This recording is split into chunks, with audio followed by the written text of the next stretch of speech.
The train whistle screamed across Ironwood Station like a warning no one heeded. Eliza Marlowe stepped onto that platform clutching letters that promised a new life, only to have her future shredded in front of a jeering crowd. The man who'd written those promises pressed cold coins into her trembling hands and walked away. They called her a rejected bride, a fool, a woman with nowhere left to go.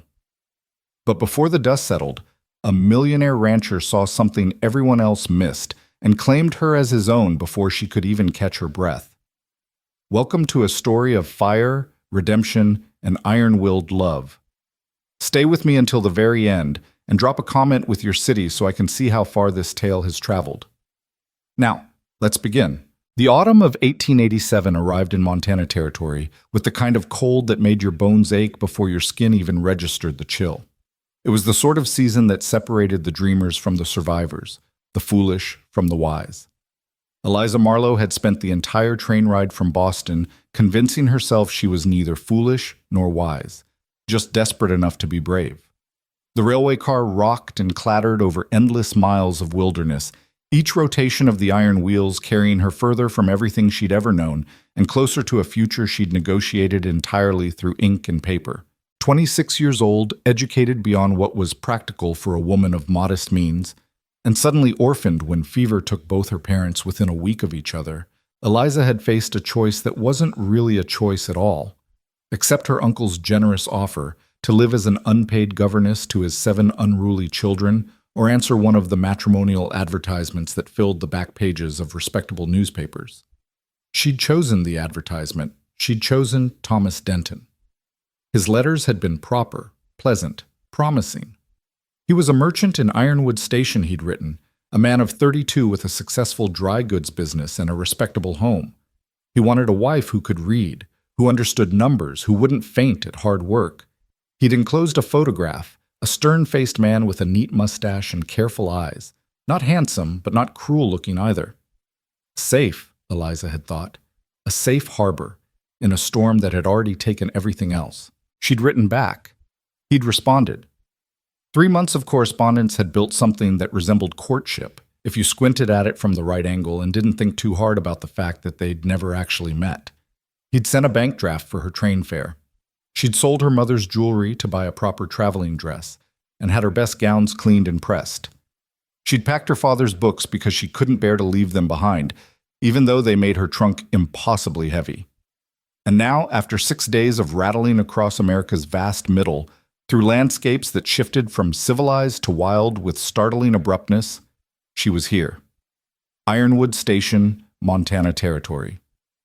The place where Eliza Marlowe would become Eliza Denton, wife to a merchant, mistress of a respectable home. The train's whistle shrieked one final time as the brakes engaged with a metallic screech that set her teeth on edge. Through the grimy window, Eliza could see the platform crowding with people. More people than she'd expected for what Thomas had described as a modest settlement. Cowboys in dusty chaps stood alongside women in calico dresses. Freight handlers rolled barrels and hefted crates. Children darted between adults' legs like schools of fish. And somewhere in that crowd was Thomas Denton, her future husband, the man whose careful words had convinced her to cross a continent on nothing but faith. Eliza stood, smoothing her traveling dress with hands that trembled despite her best efforts at composure. The deep green wool had been her mother's, altered to fit Eliza's taller frame. She'd chosen it deliberately. It was fine enough to show she came from good family, practical enough to prove she understood frontier realities. Her dark hair was pinned up in a style that had been fashionable in Boston, but might be considered severe out here. She'd agonized over every detail, knowing that first impressions would matter enormously. The conductor appeared at the end of the car. Ironwood Station, 20-minute stop for those continuing to Helena. Ironwood Station, final destination. Eliza gathered her carpet bag and the small valise that held her most precious possessions, her mother's Bible, her father's pocket watch, the letters from Thomas that had brought her here. Her trunk would need to be claimed from the baggage car, but first she needed to find her intended husband in the chaos of the platform. The steps down from the train car were steep and awkward in her traveling skirts. The moment her boot touched Montana soil, Eliza felt the difference in the air. Thinner than Boston's heavy coastal atmosphere, sharp with cold and carrying scents of pine, wood smoke, and something else she couldn't quite identify. Freedom, perhaps, or danger. On the frontier, the two were often indistinguishable. The platform teemed with activity. Eliza stood beside the train car, carpetbag clutched in one hand, and scanned the crowd for the face from the photograph. Neat mustache, careful eyes, a merchant who would be dressed more formally than the cowboys and ranch hands. Eliza Marlowe? She turned toward the voice, her heart hammering with a mixture of nervousness and relief. A man approached through the crowd, not the man from the photograph. This man was younger, perhaps 20, with an apologetic expression and a cap he kept wringing between his hands. "Yes, I'm Miss Marlowe," she said, trying to keep the confusion from her voice. "I'm looking for Mr. Thomas Denton. Are you—" "I work for Mr. Denton, ma'am, at his store." The young man wouldn't quite meet her eyes. "He asked me to fetch you. He's waiting over by the station house." Something cold and sharp settled into Eliza's stomach, some instinct that screamed wrong even as she told herself not to be foolish. "Of course. If you could help me with my trunk from the baggage car, then take me to him. Mr. Denton said to bring you directly, ma'am. He'll see about your trunk after." "After what?" But the young clerk was already moving through the crowd, glancing back to make sure she followed. Eliza had no choice but to trail after him, her carpetbag bouncing against her leg, her carefully practiced composure beginning to crack at the edges. They wove through clusters of travelers and townspeople. Eliza caught fragments of conversation, cattle prices, railroad schedules, someone's upcoming wedding that wasn't hers. The station house was a modest wooden structure with a covered porch where several people had gathered, either waiting for the train or conducting business of their own. And there, standing at the edge of that porch with his arms crossed and his face set in lines of stubborn discomfort, was Thomas Denton. Not quite as the photograph had shown him. The mustache was the same, but his face was fleshier, his eyes harder. He wore a good suit, though, and a watch chain that spoke of prosperity. When he saw her approaching, something complicated moved across his expression. Not joy, not welcome.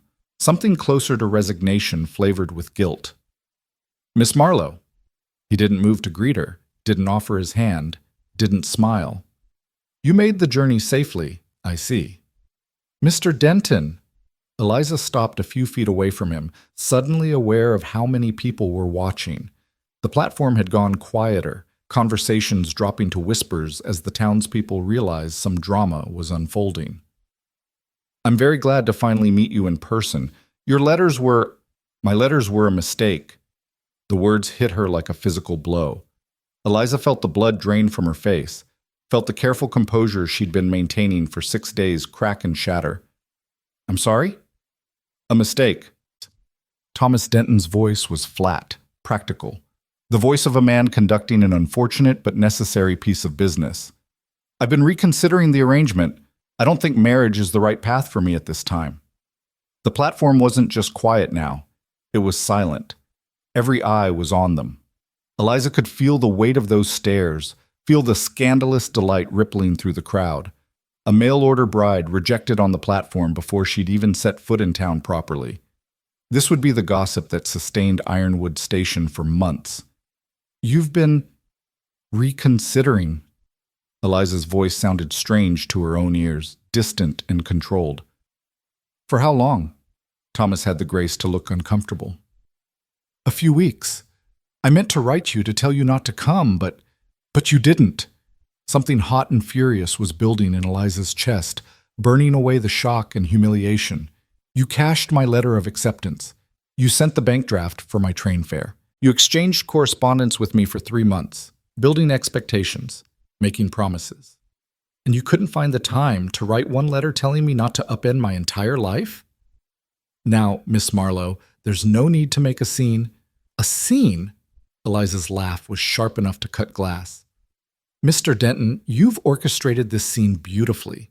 You've waited until I've traveled 2,000 miles, spent every cent I have, and arrived in a town where I know no one and have no prospects. If you wanted to humiliate me, you've succeeded admirably." Thomas's face flushed. Around them, the crowd stirred, some uncomfortable, some openly enjoying the spectacle. Eliza saw several women whispering behind their hands, saw cowboys nudging each other and grinning. She'd become entertainment, a cautionary tale, the foolish Boston woman who'd believed in promises written in ink. "I'm prepared to compensate you for your trouble," Thomas said stiffly, reaching into his jacket. He pulled out a small leather purse and held it out to her. $50. Enough for lodging until you decide what you want to do. Enough for a return ticket if you choose to go back east. Eliza stared at the purse like it was a snake. "You think $50 makes this acceptable?" "I think it's more than fair, considering you've suffered no real harm. You've had a long journey, certainly, but you're here safely. Take the money, Miss Marlowe. Find a respectable boarding house. Consider your options. You're an educated woman. I'm sure you'll manage." He was still holding out the purse, waiting for her to take it, so he could consider his obligation fulfilled and walk away. Around them, the crowd watched to see what she would do. Would she take the money? Would she cry? Would she make an even bigger scene? Eliza's hand moved before her mind fully decided.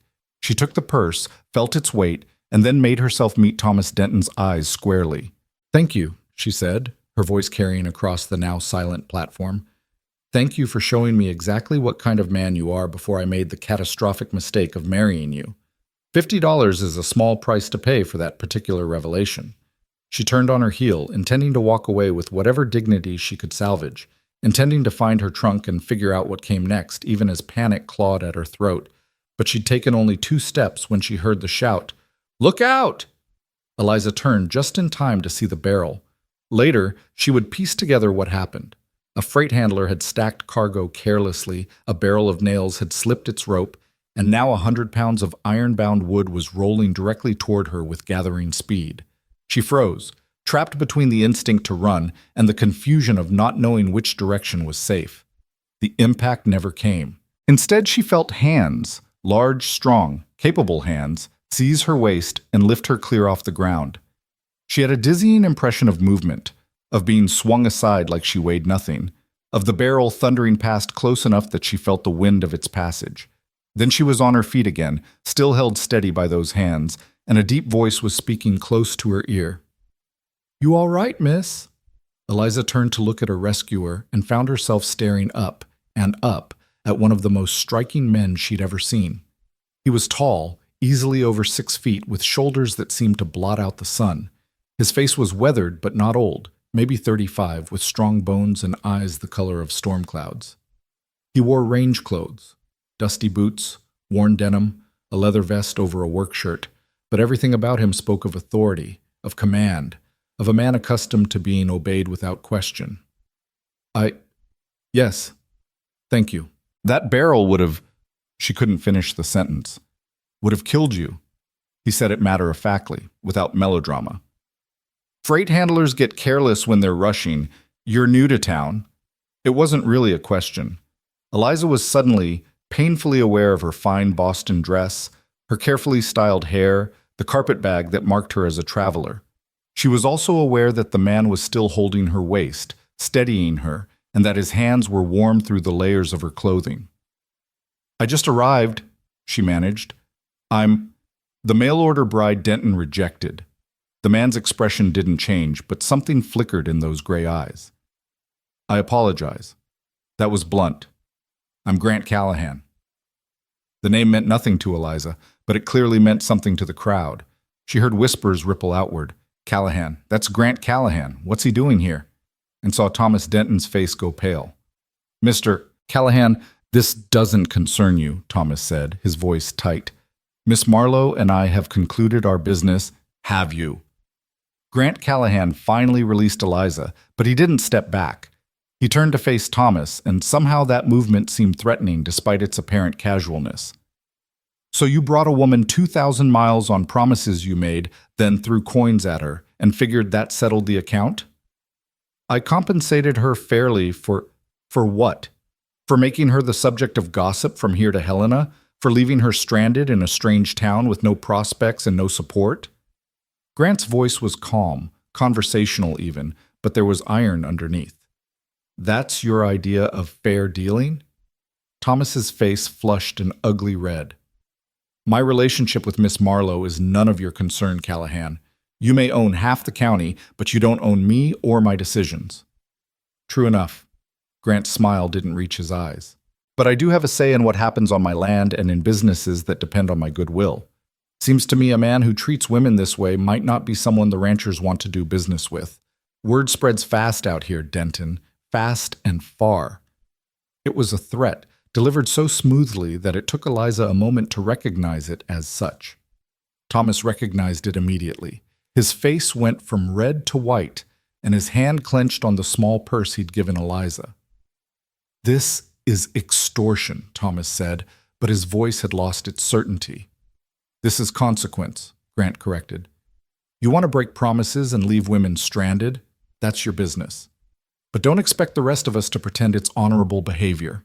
The crowd had swelled now, drawn by the conflict like moths to flame.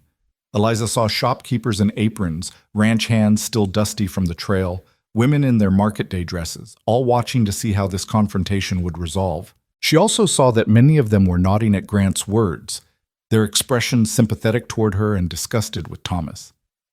Thomas must have seen it too. He drew himself up, trying to salvage some dignity. Fine. Miss Marlowe, you may stay at the boarding house, Mrs. Fletcher's place, for 1 week at my expense. After that, you're on your own." "How generous," Grant said dryly. 1 whole week. That should give her plenty of time to find employment in a town where everyone knows she was publicly rejected by the merchant she came to marry. I'm sure opportunities will be lining up." "What do you expect me to do?" Thomas snapped. "I can't marry her just because you've decided to play hero, Callahan." "I don't expect you to marry her. I expect you to take responsibility for the position you've put her in." Grant paused, then added almost casually, "But since you're clearly not capable of that, I'll handle it myself." He turned to Eliza, and his expression softened just slightly. "Miss Marlowe, I'm in need of a housekeeper. My ranch is about 6 miles from town. The Callahan spread, biggest cattle operation in the county. The position pays $30 a month plus room and board. 3 months guaranteed, and if it works out, the job is yours as long as you want it. If it doesn't work out, I'll provide transportation to wherever you want to go and enough money to get settled. No strings, no expectations beyond honest work. What do you say?" Eliza stared at him, trying to process what had just happened. A minute ago, she'd been humiliated and stranded. Now she was being offered employment by a stranger who'd just threatened the man who'd rejected her. It was too much, too fast, too strange. I'm not sure I understand," she said slowly. "You're offering me a position, just like that? You don't know anything about me. I know you traveled 2,000 miles to honor a commitment. I know you've got the courage to speak your mind even when you're outnumbered and humiliated. I know you kept your composure when a barrel nearly killed you." Grant shrugged. "Seems to me that's all I need to know. The question is whether you trust me enough to accept." It was a fair question, and Eliza didn't have a good answer. She didn't know Grant Callahan from Adam. He could be honorable, or he could be something much worse, offering her a position that came with expectations he hadn't mentioned. But what choice did she have? Take Thomas's grudging offer of 1 week's lodging, and then what? Try to find work in a town that would always see her as the rejected mail-order bride? Use her $50 to go back to Boston and throw herself on her uncle's mercy? She looked at Grant Callahan's face, at those storm-gray eyes that held hers steadily, and made a decision based on nothing but instinct and desperation. "I accept," she said, "but I want it understood. I'm accepting employment, Mr. Callahan, nothing more." "Understood," he said simply. "I'll have one of my men fetch your trunk, unless Denton has some objection to that." Thomas looked like he had about 1,000 objections, but he was smart enough not to voice any of them. He was already on dangerous ground with the townspeople, already the subject of disapproving looks and sharp whispers. "Do what you want, Callahan. I've washed my hands of the entire situation." He turned and stalked away, his clerk scurrying after him. The crowd began to disperse, though Eliza knew the gossip was just beginning. By nightfall, every household in Ironwood Station would know the story. How Thomas Denton had rejected his mail-order bride, how Grant Callahan had intervened, how the Boston woman had ended up heading to the biggest ranch in the county. "You've made quite an entrance," Grant observed, a hint of dry humor in his voice. Most new arrivals in Ironwood managed to be a bit more subtle. "I'm full of surprises," Eliza said, and was startled to hear herself laugh. It came out slightly hysterical, edged with shock, but it was genuine. "I apologize, Mr. Callahan. I'm not usually this much trouble. Trouble's relative out here." He gestured to one of the men hovering nearby, a lean cowboy with sun-bleached hair and a curious expression. "Hayes, fetch the lady's trunk from the baggage car. Blue steamer trunk with brass fittings, unless I miss my guess." "How did you know?" Eliza asked. "You're from Boston. It's the kind of trunk Boston ladies travel with." He turned back to Hayes. "Load it in the wagon. We'll head back to the ranch once I've finished my business in town." Hayes nodded and headed for the baggage car. Grant offered Eliza his arm, formal as any Boston gentleman despite his range clothes. "I have to meet with the bank and the feed supplier. Should take about an hour. There's a cafe across the street.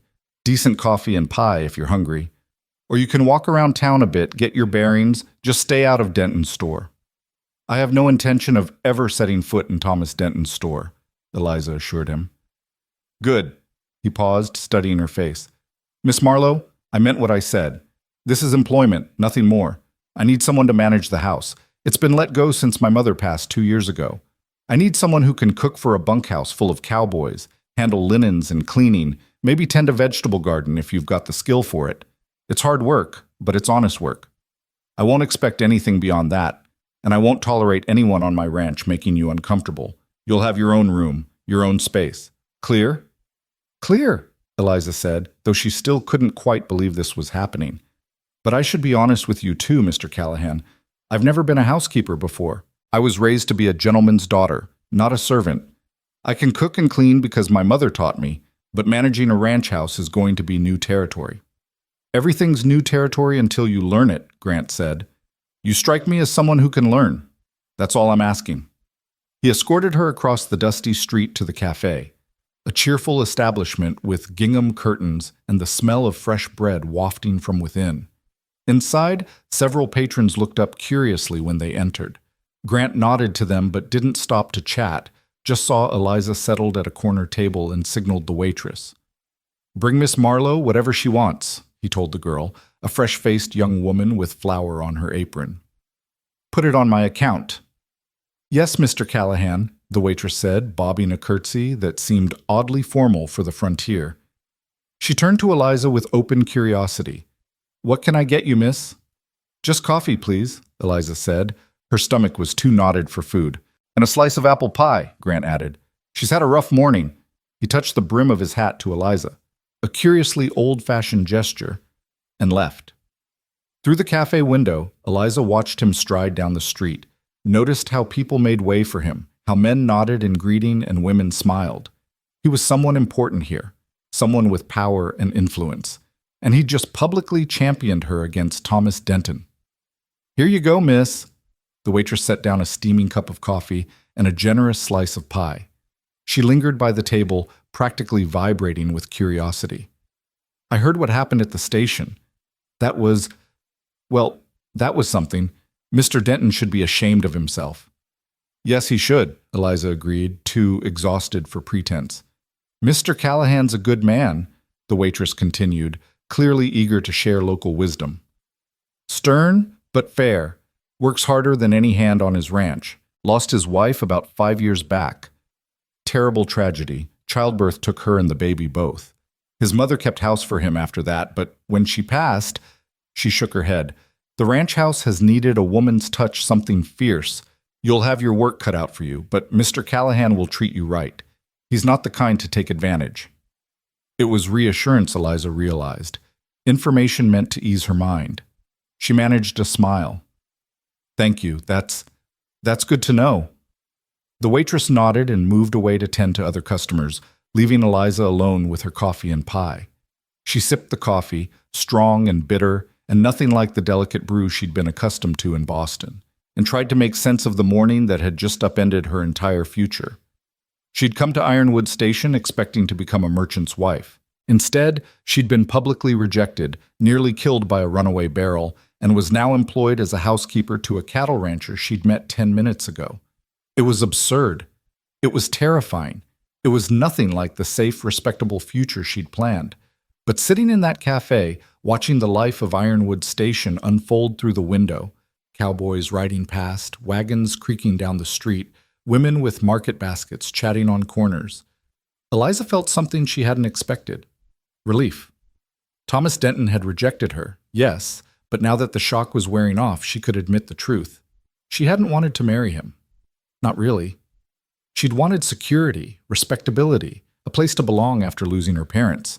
But the man who'd written those careful, pleasant letters was not someone she would have loved, not someone who would have made her happy. Grant Callahan was an unknown quantity, but at least he'd been honest with her. At least he'd offered her a choice, however limited, rather than simply dictating terms. And most importantly, he'd given her 3 months, time to figure out what she really wanted, time to prove herself, time to save enough money to make real decisions rather than desperate ones. Eliza picked up her fork and took a bite of apple pie. It was good, better than good. The apples sweet and tart, the crust flaky and golden. The kind of thing her mother would have approved of. That thought brought a sharp pang of loss, but also something else. Determination. Her mother had been strong. Her mother had managed a household through financial difficulties, through her husband's illness, through the social complexities of Boston society. If Eliza was truly her mother's daughter, she could manage a ranch house. She could prove to Grant Callahan and to herself that she was worth more than Thomas Denton's $50 dismissal. The cafe door opened and a woman entered, older, perhaps 60, with silver hair pinned in a neat bun and eyes sharp as a hawk's. She surveyed the room, spotted Eliza, and made her way directly to the table. "You're the girl from the station," she said without preamble. "The one Callahan hired." "Yes, ma'am," Eliza said, setting down her fork. "I'm Eliza Marlowe." "Rose Fletcher. I run the boarding house." She pulled out the chair across from Eliza and sat without invitation. "I won't waste your time or mine with pleasantries. I want to know if you need help." Eliza blinked. "I'm sorry?" "Help," Rose repeated impatiently. "Denton treated you shamefully. Callahan's offer is generous, but you don't know him. You don't know this town. If you need somewhere to stay tonight before you go to the ranch, my boarding house has a room. If you need advice about frontier living, I've been here 30 years and I know every pitfall. If you just need someone to talk straight with you, I'm offering. So do you need help?" It was so unexpected, so brusque and kind all at once, that Eliza felt her throat tighten with emotion. I don't know what I need," she admitted. "This morning I thought I was getting married. Now I'm going to work as a housekeeper for a man I just met. I'm not sure I've caught up with reality yet." Rose's expression softened fractionally. "Fair enough. Here's reality then. Grant Callahan is one of the most respected men in the territory. He's got a temper, but he's never once raised his hand to anyone who didn't deserve it. He's hard on his men, but harder on himself. When his wife died, half the county thought he'd fall apart. But he held that ranch together through sheer willpower. He's not going to mistreat you, but he is going to expect you to work. Can you do that?" "Yes," Eliza said without hesitation. "I'm not afraid of work." "Good. Second thing, Ironwood Station is small, and everyone knows everyone else's business. By now, every person in town knows what happened this morning. Some will pity you, some will judge you, some will speculate about what's really going on at the Callahan Ranch. Ignore all of them. Hold your head high, do your job, and let your character speak for itself." "I'll try," Eliza said. "Don't try. Do." Rose stood, brushing imaginary dust from her skirts. "I mean what I said about the room. If you ever need it, it's yours. No charge for the first night. After that, we'll discuss terms." "Why are you helping me?" Eliza asked. "You don't know me either." Rose's smile was grim. "Because 30 years ago, I came to Montana Territory under similar circumstances. I was supposed to marry a miner who decided at the last minute he'd rather spend his gold on whiskey than a wife. I ended up cooking in a logging camp for 6 months before I'd saved enough to start my boarding house. Women out here have to look out for each other, Miss Marlowe. Nobody else will." She left before Eliza could respond, the cafe door swinging shut behind her. Eliza sat in silence, absorbing this second unexpected kindness in a morning full of unexpected everything.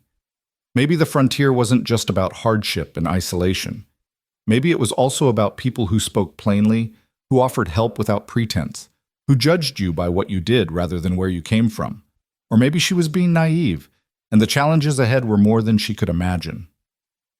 The hour passed slowly. Eliza finished her pie and coffee, declined the waitress's offer of a refill, and eventually ventured outside. Ironwood Station in daylight was a study in contrasts. Rough-hewn buildings stood next to structures that aspired to Eastern elegance, mud streets were lined with wooden sidewalks, and the people themselves ranged from cowboys who looked like they'd never seen civilization to women in dresses that wouldn't have been out of place in Boston's better neighborhoods. She found her trunk already loaded in a sturdy wagon outside the cafe. A different cowboy, older than Hayes with a weathered face and shrewd eyes, was checking the harness on two massive draft horses. "You must be Miss Marlowe," he said, touching his hat brim. "I'm Dutch Sterling, foreman at the Callahan Ranch. Mr. Callahan asked me to get the wagon ready while he finishes his business." "Thank you, Mr. Sterling," Eliza said. "I hope I'm not causing too much trouble." "No trouble at all, miss. We're used to Mr. Callahan's decisive nature." There was dry humor in his voice. "He sees something that needs doing, he does it. Sees someone who needs help, he helps. That's just his way." "Is the ranch really 6 miles from town?" Eliza asked, trying to imagine what that distance meant out here. "More like 7, but who's counting?" Dutch patted one of the horses absently. "It's good land, though.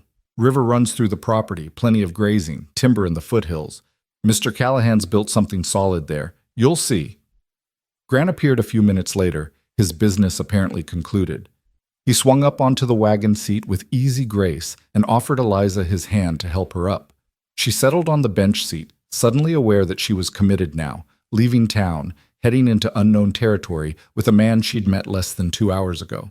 If her Boston friends could see her now, they'd think she'd lost her mind. If her mother could see her now, well, her mother had always said that sometimes the most important thing was to keep moving forward, no matter how uncertain the path. The wagon rolled out of Ironwood Station, and Eliza didn't look back. The road, if it could be called that, was little more than 2-wheel ruts cutting through grassland that stretched to the horizon. Mountains rose in the distance, their peaks still white with snow, even though it was October. The sky was impossibly vast, a blue dome that made Eliza feel simultaneously liberated and exposed. There was nowhere to hide out here, no way to blend into crowds or disappear behind closed doors. Everything was visible, stark, real. Grant drove in silence for the first mile, apparently content to let Eliza absorb her surroundings. Finally, he spoke without taking his eyes off the horses. "I should tell you about the ranch," he said, "so you know what you're getting into. I run about 5,000 head of cattle across 12,000 acres. I've got 20 men on the payroll year-round, more during roundup and branding season. Most of them bunk in the main bunkhouse, but I've got a few married hands who live in cottages on the property. The ranch house itself is bigger than it needs to be. My father built it thinking he'd have a dozen children to fill it. Instead, he got me and my sister, and she moved to San Francisco 10 years ago." "Your sister didn't want to stay?" Eliza asked. "Sarah wanted ballrooms and opera houses, not cattle and mud." There was no judgment in his voice, just statement of fact. "She married a banker. They're happy from what I hear. We exchange letters a few times a year." "And your wife?" Eliza ventured carefully. The waitress mentioned, "Mary died 5 years ago, childbirth complications." Grant's voice was even, but Eliza heard the old pain underneath. "The baby, a son, died with her. It's the risk women take out here, I suppose. Mary knew it, but she wanted children anyway. Wanted to fill that big house the way my father had hoped to." "I'm sorry," Eliza said quietly. "So was I." He was quiet for a moment, then continued. "After Mary died, my mother came to keep house. She was good at it, better than Mary had been, if I'm being honest. Mary was a rancher's daughter, but she'd never much liked the work of running a household. My mother, though, she could organize a house, manage supplies, cook for 30 men without breaking a sweat. When she passed 2 years ago, the house started falling apart. The men tried to manage, but none of them had the skill or the time. I hired a woman from town last year, but she lasted 3 months before deciding ranch life wasn't for her. We've been muddling through since then." "So I'm something of a last resort," Eliza said. Grant glanced at her, and she saw the corner of his mouth quirk up. "You're someone who was in need and had skills I require. That's not a last resort. That's providence, if you believe in such things." Do you? I believe things work out the way they're meant to. Whether that's God or fate or plain luck, I couldn't say. He turned his attention back to the road. Point is, I'm not expecting perfection from you, Miss Marlowe. I'm expecting effort. The house needs work, no question. The kitchen hasn't been properly organized in months.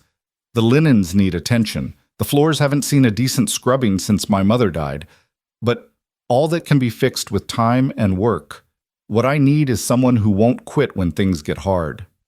I won't quit, Eliza said. I've come too far to quit now. We'll see, Grant said, but not unkindly. They rode on. The grassland gave way to rolling hills, and the hills gave way to terrain that was almost lush by frontier standards, cottonwood trees marking a river's path, patches of pine forest climbing the hillsides, cattle grazing in seemingly endless numbers. Eliza saw a group of cowboys working cattle in the distance, saw a hawk circling overhead, saw a deer startle and bound away at their approach. It was beautiful, harsh and wild, but beautiful. The ranch house appeared as they crested a final rise, a sprawling two-story structure built of timber and stone, with a wide porch that wrapped around three sides and a chimney at each end. It was larger than Eliza had expected, more substantial, and despite Grant's warnings about its condition, it looked solid and well-built. Outbuildings scattered around it, barns, a bunkhouse, corrals, equipment sheds. Smoke rose from the bunkhouse chimney. Men were working in the corrals, breaking horses or repairing tack. Home, Grant said simply, and drove the wagon up to the main house.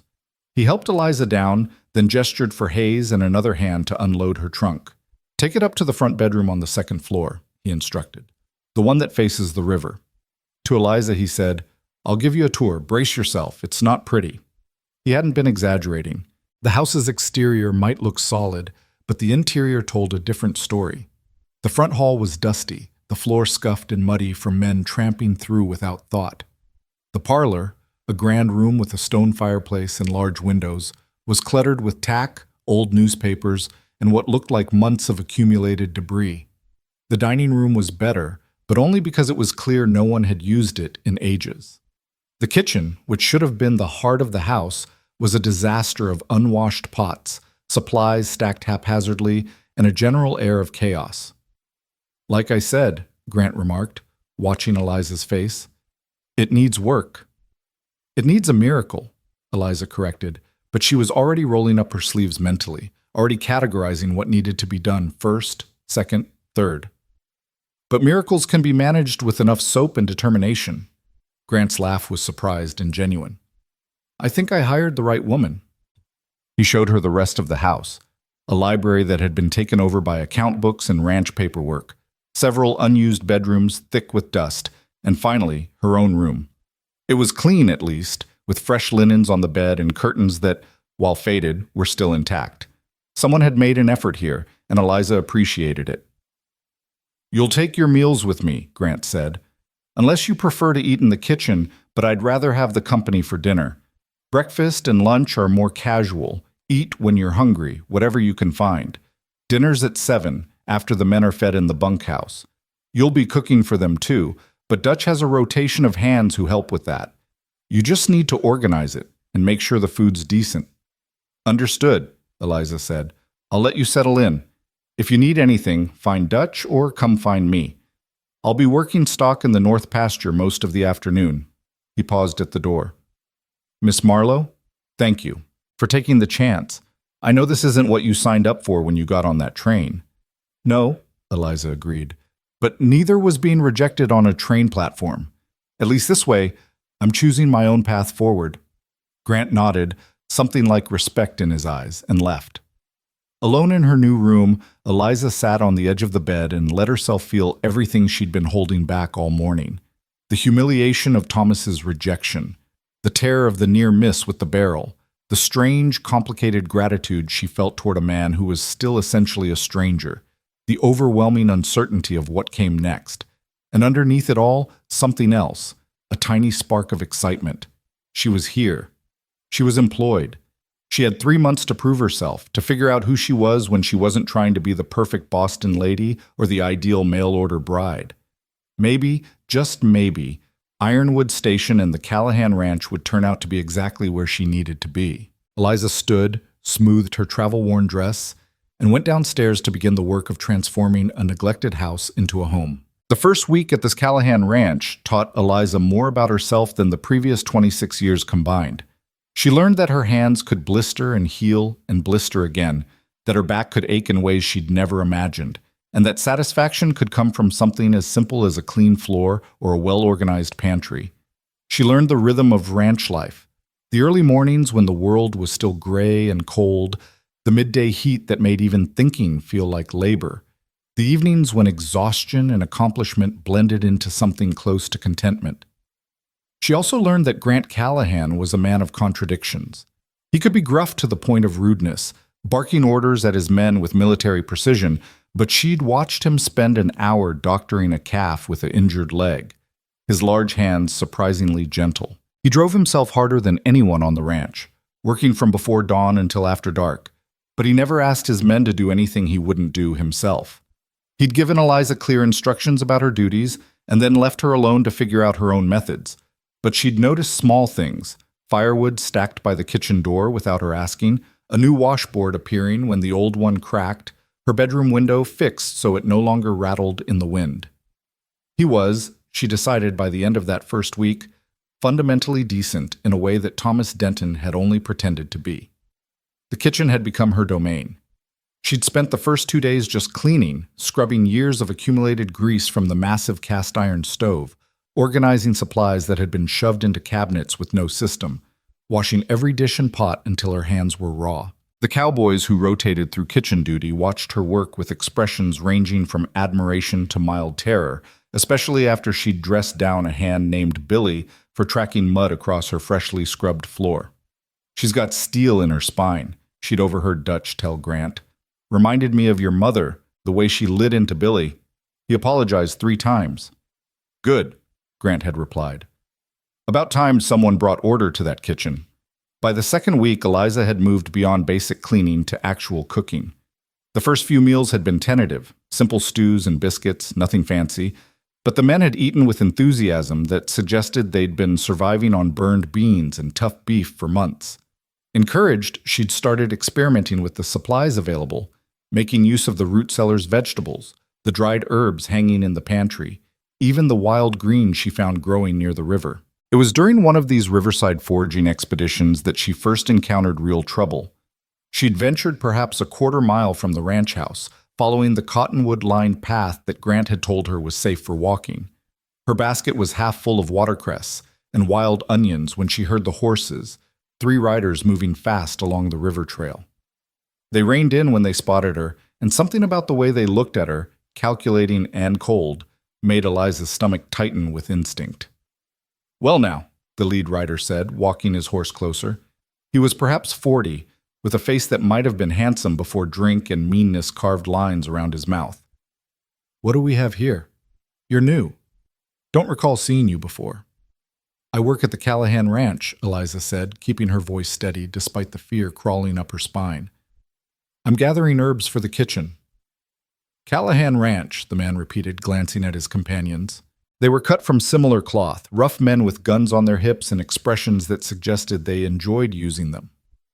"Heard Callahan picked up a woman from town. That you? The one Denton didn't want?" Eliza's face heated, but she refused to look away. "My business with Mr. Denton is concluded, as is my business here. Good day, gentlemen." She turned to leave, but the lead rider moved his horse to block her path. "Now, don't be unfriendly, we're just making conversation. Name's Cade Wyatt. I ride for Mr. Crowley's outfit. Maybe you heard of him?" She hadn't, but she wasn't about to admit ignorance. "I've only been in the territory 2 weeks, Mr. Wyatt. I'm sure Mr. Crowley is very important, but I need to get back to the ranch house." "Mr. Crowley is the most important man in this county," Wyatt said, his voice hardening. "Controls more land than Callahan, more water rights, more cattle. The only thing standing between him and complete control is Callahan's stubborn pride. You should remember that, working where you do." "I'll be sure to make note of it," Eliza said sharply. "Now, if you'll excuse me, we're not done talking." Wyatt dismounted, and the casual way he did it, the assumption that she would wait, that she had no choice but to comply, made rage flash through Eliza's fear. She'd had enough of men thinking they could dictate her actions. Actually, we are done. She stepped around his horse, moving quickly toward the ranch. Mr. Callahan doesn't take kindly to strangers harassing his employees. I'm sure you know that. She heard Wyatt laugh, heard him say something to his companions that she deliberately didn't listen to, and then the sound of hoofbeats as they rode away. Only when they were out of sight did Eliza let herself tremble, let the fear she'd been holding at bay wash over her in a cold wave. She'd handled it, but barely. And the way Wyatt had looked at her, the casual menace in his voice, that wasn't the end of something. That was a beginning. She told Grant about the encounter that evening over dinner. The ranch house dining room had become more civilized under her care. The table was properly set now, the floor clean, curtains she'd washed and mended hanging at the windows. Grant had commented on the changes with his usual economy of words, but she'd seen the approval in his eyes. Now those eyes went hard and cold as she described the three riders. "Wyatt," he said, setting down his fork with deliberate care. "That's Crowley's foreman. Should have known he'd start circling." "Who is Crowley?" Eliza asked. Wyatt made him sound like some kind of cattle baron. "He's trying to become one."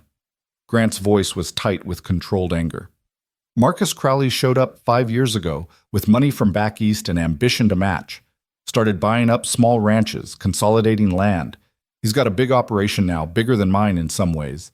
But he wants more. Specifically, he wants my water rights and the river access that runs through my property. Without it, half his grazing land is useless during dry season. And you won't sell." "I won't sell." Grant met her eyes. "This land has been in my family for 30 years. My father broke his back building this ranch from nothing. I'm not handing it over to some Eastern Syndicate man who sees Montana as nothing but profit margins and investment returns. But Crowley's not the type to take no for an answer. He's been making moves, small things, testing boundaries. Having his men harass my housekeeper is a new low, though." "I don't think they knew who I was at first," Eliza said, "but once they found out I worked here, they wanted you scared, wanted you to run back to me with tales of threats and intimidation, wanted to make you uncomfortable enough that you'd quit, leave, spread word that working for Callahan meant dealing with trouble." Grant's jaw tightened. "I'm sorry, Miss Marlowe. I should have warned you about Crowley's men, should have told you not to wander far from the ranch house alone." "You're not responsible for other men's actions," Eliza said firmly. "And I won't be frightened off by posturing bullies. I've dealt with worse in Boston. At least Wyatt was honest about his unpleasantness. Society matrons hide their cruelty behind politeness." Grant's laugh was surprised and genuine. "I suppose that's one way to look at it. Still, I want you to be careful. Don't leave sight of the ranch buildings alone. If you need to go to town, one of the men will drive you. And if you see any of Crowley's men on our land again, you find me or Dutch immediately. Understood?" "Understood," Eliza agreed. Then carefully, "Is there going to be real trouble? Beyond harassment?" Grant was quiet for a long moment, pushing food around his plate. Finally, he said, "I don't know. Crowley's been buying influence in town, owns the saloon, has the territorial representative in his pocket, probably pays off the sheriff too. He's positioning himself for something, but I'm not sure what. Could be he's just trying to pressure me into selling. Could be he's planning something more direct." "Like what?" "Like making it look like my ranch isn't profitable, that I'm losing cattle to disease or mismanagement, like starting fires or damaging property in ways that can't be traced back to him, like making life difficult enough that I'll give up and leave." Grant's voice was matter-of-fact, but Eliza heard the steel underneath. "He won't succeed. I've survived drought and hard winters and cattle thieves. I can survive Marcus Crowley." Eliza believed him.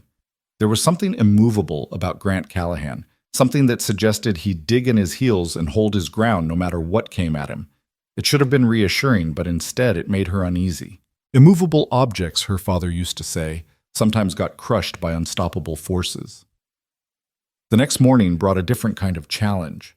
Eliza was in the kitchen preparing breakfast when she heard shouting from the yard. Men's voices raised in alarm, the kind of commotion that meant something was wrong. She dropped her mixing spoon and ran outside, still wearing her apron, to find Dutch and 3 other hands clustered around the horse corral. Grant was already there, examining something on the ground with an expression like granite. What happened? Eliza asked, reaching Dutch's side. Fence was cut, Dutch said grimly, pointing to the corral rails. Someone came in the night, cut the wire, let 6 horses out, found 4 of them grazing in the north pasture, but 2 are still missing, including Grant's best cutting horse. Eliza looked at the cut wire. Clean cuts, deliberate, nothing accidental about it. Crowley? Has his fingerprints all over it, Grant said, standing up. His face was controlled, but she could see the fury banked behind his eyes. Can't prove it, though. Never can with Crowley. His men are too smart to leave evidence. We going into town? One of the hands asked. Talk to the sheriff? Grant's laugh was bitter. And tell him what? That someone cut my fence? Sheriff Morgan will take a report, promise to investigate, and do absolutely nothing because Crowley owns him. No, we'll handle this ourselves. How? Eliza asked. Grant looked at her, and she saw him making a decision. By being smarter and more careful, by doubling the night watch, by keeping our horses closer to the ranch house where we can protect them, and by not giving Crowley any excuse to escalate. To his men, he said, Dutch, take Billy and Sanchez, find those missing horses, check the canyons to the east. They might have spooked that direction. Everyone else back to regular duties, and no one goes into town running their mouth about this. Last thing we need is Crowley knowing we're rattled. The hands dispersed. Grant stood staring at the cut fence for a long moment, then walked toward the barn without a word. Eliza hesitated, then followed. She found him inside, checking on the remaining horses with movements that were almost violent in their precision. She waited until he'd finished examining a chestnut mare before speaking. You're angrier than you're showing. Of course I'm angry. Grant didn't look at her. Those horses represent months of training, years of breeding. The cutting horse he took, Apache, I trained that animal from a colt. He's worth more than money, and Crowley just stole him to make a point. What point? That he can reach me. That I'm not safe. My property's not safe. Nothing I value is beyond his reach. Grant finally turned to face her. He's testing me, seeing how I'll react. If I do nothing, he'll know he can push harder. If I retaliate, he'll use it as justification to involve the territorial marshal or claim I'm the aggressor. It's a game, and he's been playing it longer than I have. Eliza moved closer, past the point of formal employee-employer distance. Then don't play his game. Play your own. Grant's eyes sharpened. What do you mean? You said Crowley's been buying influence in town. That means he cares what people think, what people say about him. He wants to be seen as the legitimate power in the county, right? The respectable businessman. So make him look otherwise. You've got 20 men who are loyal to you. You've got neighbors and other ranchers who probably resent Crowley's tactics, even if they're too scared to say so publicly.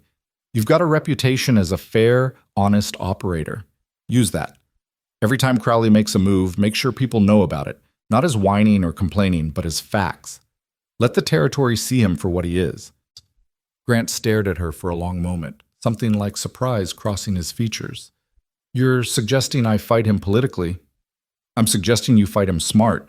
Physical retaliation plays into his hands. Legal action goes nowhere when he owns the local law. But reputation? That's harder to buy and easier to lose. Make him toxic to do business with. Make other ranchers afraid to sell to him because they've seen what he does to people who get in his way. Make the territorial representatives nervous about being too closely associated with him. Grant shook his head slowly. That's actually clever. More clever than anything I've come up with. I grew up around Boston politics, Eliza said. Social warfare can be just as vicious as the physical kind, and the rules aren't that different. You identify your opponent's weakness and you exploit it without mercy. And you think Crowley's weakness is his reputation? I think his weakness is his ambition. He wants to be powerful, respected, legitimate. Those things require cooperation from people who currently don't trust him. Give them reasons to trust him less, and his whole strategy crumbles. Grant was quiet, turning her words over. Finally, he nodded. All right, I'll talk to Dutch, see about spreading word to the neighboring ranches. And there's a territorial council meeting next month in Helena. I was planning to skip it, but maybe I should attend. Make some noise where it counts. Good, Eliza said. Then, because the moment felt oddly intimate in the dim barn light, I should get back to the kitchen. Breakfast won't make itself. She was almost to the barn door when Grant spoke again. Miss Marlowe, thank you for the advice, and for not running scared when most women would have already packed their bags. Eliza looked back at him, this complicated man who'd given her employment when she'd needed it most. I told you I don't quit easily, Mr. Callahan. I meant it. The days fell into a pattern after that, though it was a pattern edged with tension. Dutch and his search party found the 2 missing horses 3 days later, including Apache, abandoned in a canyon 15 miles away. A clear message that Crowley could have kept them, but chose to demonstrate his reach instead. Grant doubled the night watch as promised, and Eliza noticed that the men moved with new wariness, guns always close, eyes constantly scanning the horizon. But life went on. Cattle still needed tending, fences needed mending, the ranch needed running. And in the middle of it all, the ranch house slowly transformed under Eliza's determined care. She tackled one room at a time, working with methodical intensity. The parlor emerged from its chaos, furniture properly arranged, the stone fireplace cleaned and stocked with wood, the windows gleaming. The dining room became a place where civilized meals could happen. The library, which had been overtaken by Grant's paperwork, was organized until the account books were filed properly and the actual books were back on their shelves where they belonged. The men noticed. She'd hear them commenting when they thought she couldn't hear, "Place looks almost respectable now," or "Smells like a real home, not just a bunkhouse." And despite her exhaustion, Eliza felt pride in the work. This was tangible accomplishment, visible proof of her value. Every clean room, every good meal, every organized space was evidence that she belonged here, that Grant's faith in hiring her hadn't been misplaced. 3 weeks after her arrival, Grant came into the kitchen as she was preparing dinner for the bunkhouse. She'd been experimenting with one of her mother's recipes, a beef stew rich with vegetables and herbs, the kind of thing that stuck to your ribs after a long day's work. The kitchen smelled of slow-cooked meat and fresh bread, and Grant paused in the doorway, breathing in deeply. "That smells incredible," he said. "It's ready for the bunkhouse whenever the men are," Eliza replied, stirring the massive pot. "And there's enough for our dinner, too, if you don't mind eating the same thing as the hands." "I'd be honored to eat the same thing as the hands if it smells like that." Grant moved into the kitchen properly, leaning against the counter. "I wanted to tell you I'm heading to Helena tomorrow for that territorial council meeting. I'll be gone 4 days, maybe 5. Dutch will be in charge while I'm away, but if you need anything at all, you go to him." "I'll be fine," Eliza assured him. "The ranch won't fall apart in 5 days." "No, but Crowley might see it as an opportunity." Grant's expression was serious. "I want your promise that you won't take unnecessary risks while I'm gone. Stay close to the ranch buildings. Don't go anywhere alone. Dutch has instructions to treat any threat seriously, even if it seems minor." "You really think Crowley would try something with you away?" "I think Crowley's been probing for weaknesses, and my absence might look like one. I don't want him thinking you're vulnerable." Grant paused, then added more quietly, "You've become important to this place, Miss Marlowe, to the smooth running of the ranch. I'd hate to lose that because I wasn't careful enough." Something in his voice made Eliza's chest tighten. He wasn't just talking about her utility as a housekeeper, though she wasn't quite ready to examine what else he might mean. "I'll be careful," she promised. "And you do what you need to do in Helena. Make Crowley's life difficult." "That's the plan." Grant pushed away from the counter. "I'll eat early and then finish preparations for the trip. Dutch knows to settle up with you for your first month's wages while I'm gone. You've more than earned them." He left before Eliza could respond. She stood in the kitchen, surrounded by the smells of cooking and the warmth of the stove, and tried to understand the strange mix of emotions churning in her chest. Concern for Grant's safety, certainly. Anxiety about managing the ranch in his absence. But also something else. Something she wasn't ready to name but couldn't quite ignore. She'd come to Montana expecting to become Thomas Denton's wife. Instead, she'd become Grant Callahan's housekeeper. It should have felt like a demotion, a step down from the respectable marriage she'd planned. But standing in this kitchen that she'd transformed, in this house that was starting to feel like home, Eliza realized she wouldn't trade places with Mrs. Thomas Denton for anything in the world. Grant left at dawn the next morning, taking 2 of his men with him for the journey to Helena. Eliza watched from the kitchen window as they rode out, 3 figures on horseback disappearing into the gray morning light. Then she turned back to her work, determined to prove that the ranch could function smoothly in his absence. The first 2 days were uneventful. Eliza maintained her routine: breakfast preparation, cleaning, laundry, dinner for the bunkhouse, her solitary evening meal in the dining room. Dutch checked in regularly, his weathered face creased with concern until he saw that she was managing perfectly well. The ranch hands treated her with careful respect, especially after she demonstrated her ability to stitch up a nasty gash on a cowboy's arm when he'd been cut by barbed wire. "You've got a steady hand," Dutch had observed, watching her work. "Ever think about being a doctor?" "Women can't be doctors," Eliza had replied, tying off the stitches neatly. "Didn't ask if they could be, asked if you'd thought about it." She had, actually. When she was younger, before Boston society had made clear that such ambitions were inappropriate for ladies. But she'd learned to suppress those thoughts, to channel her intelligence into acceptable pursuits like embroidery and dinner party conversation. Out here, though, far from Boston's rigid social structures, those old dreams stirred restlessly. The trouble came on the 3rd day. Eliza was in the vegetable garden behind the ranch house, harvesting the last of the late-season squash before frost could damage them. It was warm work despite the October chill, and she'd removed her shawl, working in just her dress with her sleeves rolled up. She didn't hear the riders approach until they were almost on top of her. "Well, look at this! Callahan's little housekeeper, all alone." Eliza straightened, her stomach dropping as she recognized Cade Wyatt. He had 4 men with him this time, all wearing the same cold expression she'd seen at the river. Behind them, she could see smoke rising from the direction of the main barn. Too much smoke, black and thick. "The barn," she said, fear sharpening her voice. "Something's... Probably should check on that," Wyatt agreed, not moving. "Hate to see Callahan lose his hay stores this close to winter. Course, accidents happen on ranches all the time." It wasn't an accident. Eliza could see that in his smirk, and the way his men were positioned to block her path to the barn. They'd set the fire deliberately, probably while she was distracted in the garden. And now they were here to what? Watch? Gloat? Something worse?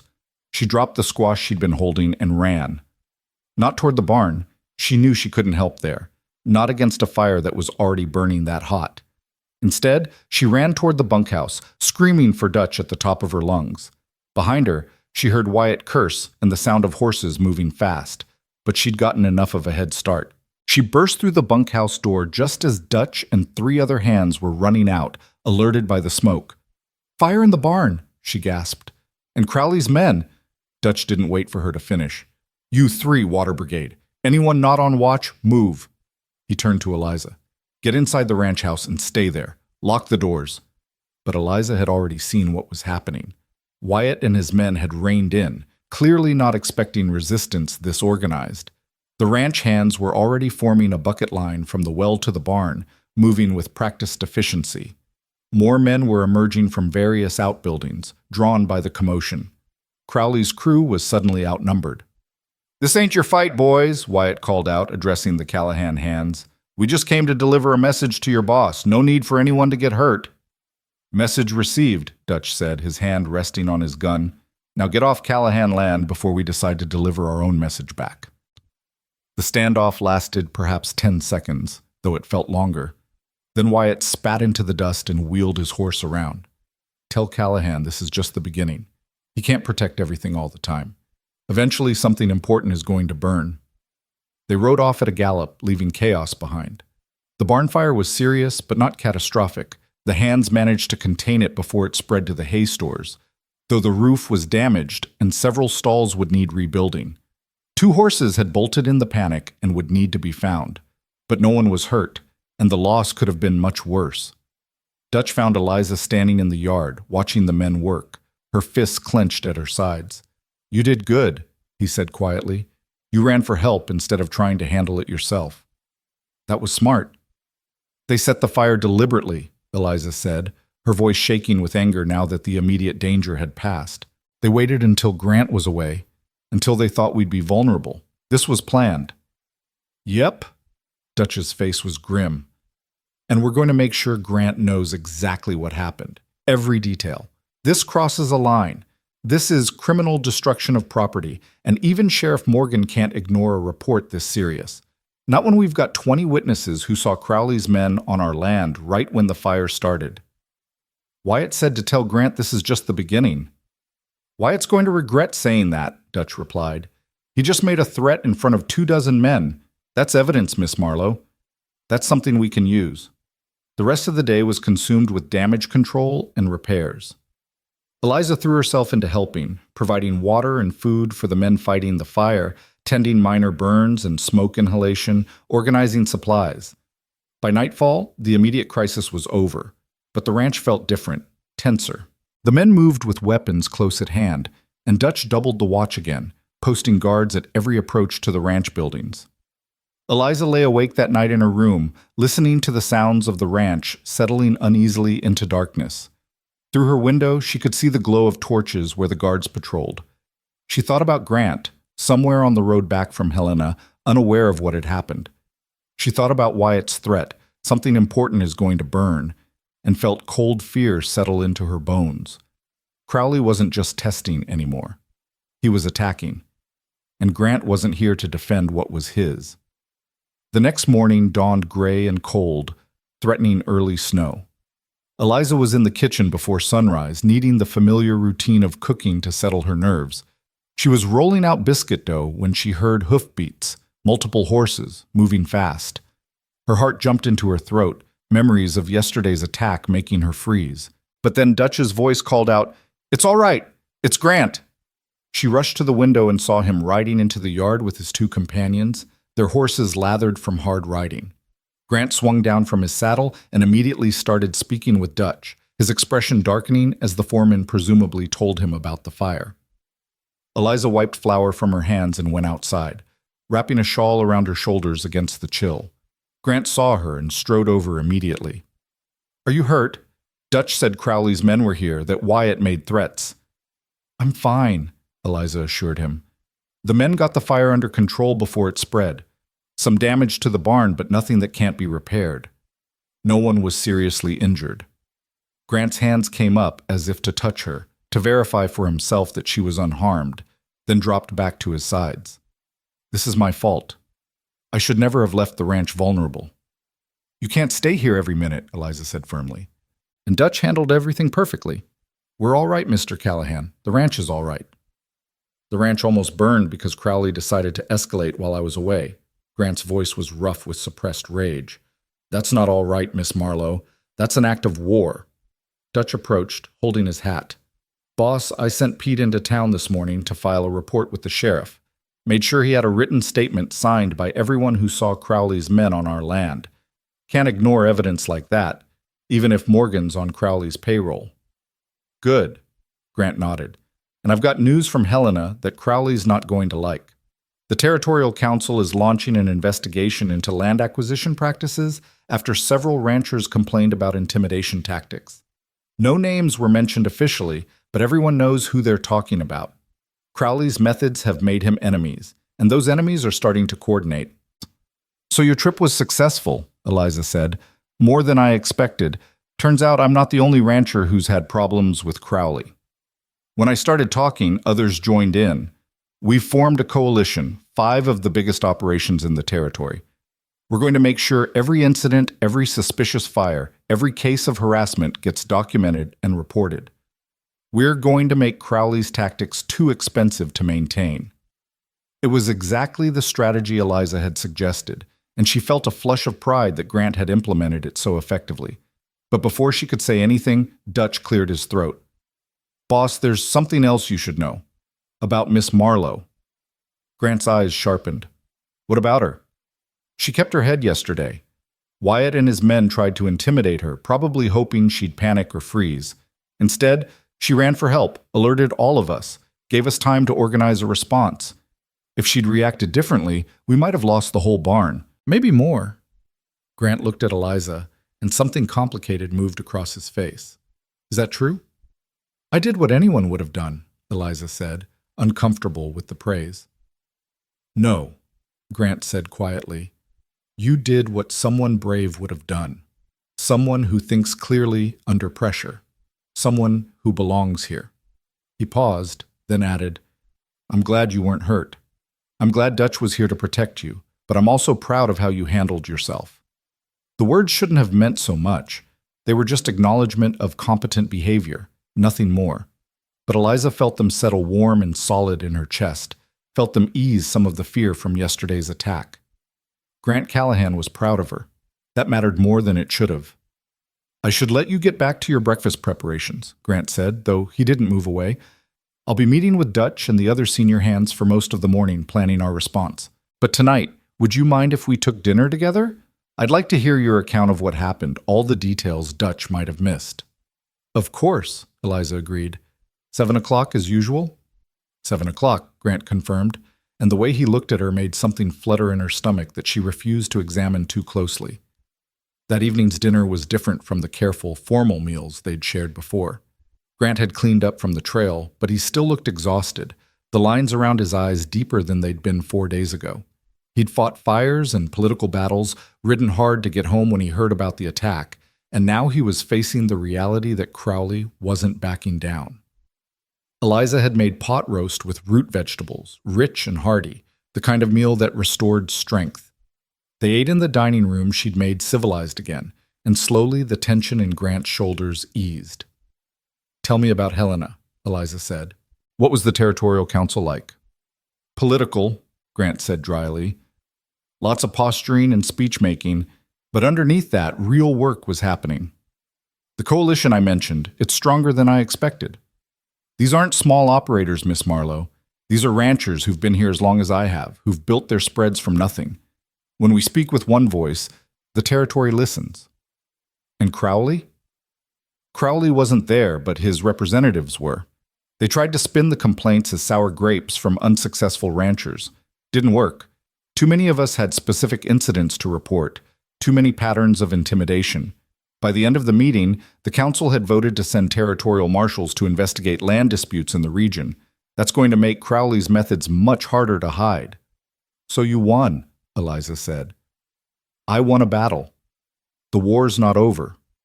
Grant set down his fork, meeting her eyes. Dutch told me Wyatt made threats yesterday. Specific threats. That worries me, Miss Marlowe. It suggests Crowley's getting desperate, and desperate men do dangerous things. I can handle danger, Eliza said. I've been handling it since I stepped off that train. This is different. This is violence, potential harm to people He stopped abruptly, then continued more carefully. To people in my employ. I need to know you understand the risks. If you want to leave, if you want transportation back east or to somewhere safer, I'll arrange it. No judgment, no shame. You didn't sign up for range wars when you accepted this position. Eliza set down her own fork, considering her words. Mr. Callahan, do you remember what I said that first day? That I don't quit easily? I meant it. But more than that, I don't want to leave. This ranch, this work, it's the first time in my life I've felt genuinely useful. The first time my intelligence and capability have been valued instead of being seen as threats to my marriageability. You're offering me a way out, and I appreciate that. But I'm choosing to stay. Grant was quiet for a long moment, his gray eyes searching her face.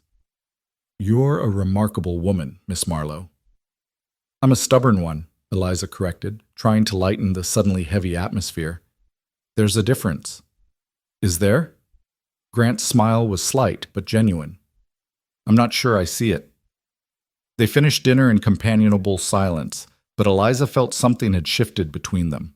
The careful employer-employee distance they'd maintained was eroding, worn away by shared dangers and mutual respect. She wasn't naive enough to think it meant anything beyond professional regard, but she also couldn't deny that she looked forward to these evening meals, to the conversations that ranged from ranch business to philosophy to Grant's dry observations about territorial politics. She realized with some alarm, becoming attached to this life, to this place. To this complicated, stern man who'd given her a chance when she'd needed one most. It was a dangerous attachment, given the circumstances. But as Eliza cleared the dinner dishes and prepared for another evening in the ranch house she'd made into a home, she couldn't bring herself to regret it. Whatever came next, whether Crowley's escalating attacks or the uncertain future of the ranch. She would face it here, where she belonged. The weeks following Grant's return from Helena brought an uneasy peace to the Callahan ranch, the kind of quiet that felt more like a held breath than actual calm. Eliza found herself watching the horizon more often than she should, scanning for riders that might bring trouble. The men did the same, their hands never far from their weapons, their conversations punctuated by long silences as they listened for sounds that didn't belong. November arrived with cold that bit deep and mornings when frost painted the world silver. Eliza rose earlier now, needing extra time to coax warmth from the massive kitchen stove before she could begin breakfast preparations. She'd grown accustomed to the rhythm of ranch life, the way seasons dictated work, the way weather shaped every decision.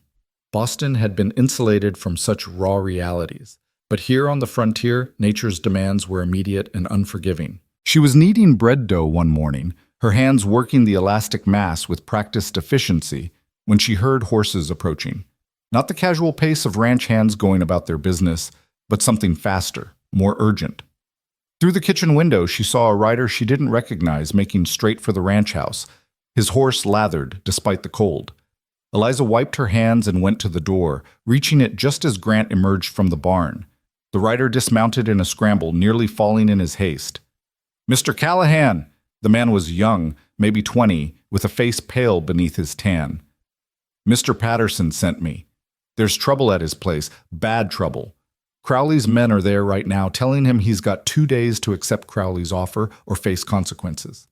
Grant's expression went hard. "How many men?" 6, maybe 7. They've got Patterson and his boys backed into their house. Mrs. Patterson's terrified, and the young man swallowed hard. "Mr. Callahan, Patterson's got young daughters. 3 of them. Crowley's foreman, that Wyatt character. He was saying things about what might happen if Patterson don't cooperate. Ugly things." The fury that crossed Grant's face was like watching ice crack. "Dutch!" he bellowed, and the foreman appeared from the tack room instantly, as if he'd been waiting for this exact summons. "Get 8 men, armed and ready. We ride for Patterson's place in 5 minutes. "Boss!" Dutch hesitated, which was unusual enough that Eliza paid attention. "If we go in there with guns, this could turn into a shooting war. Territorial marshals are supposed to be handling this kind of situation now." "Territorial marshals are 3 days away, and Patterson's daughters don't have 3 days." Grant's voice was flat, final. "I won't let Crowley terrorize families, not on my watch. Get the men." Dutch nodded and ran. Grant turned back to the messenger. "You rest your horse, get some food from the kitchen. Miss Marlowe will take care of you." He started toward the barn, but Eliza followed. "Mr. Callahan, wait." Grant stopped, impatience radiating from every line of his body. "Miss Marlowe, I don't have time. I know. But if you ride in there with guns blazing, you'll be giving Crowley exactly what he wants, an excuse to claim you're the aggressor, that you're the one causing violence. You need witnesses. Neutral witnesses who can testify about what Crowley's men are doing." "I don't have time to gather witnesses from town," Grant said tightly.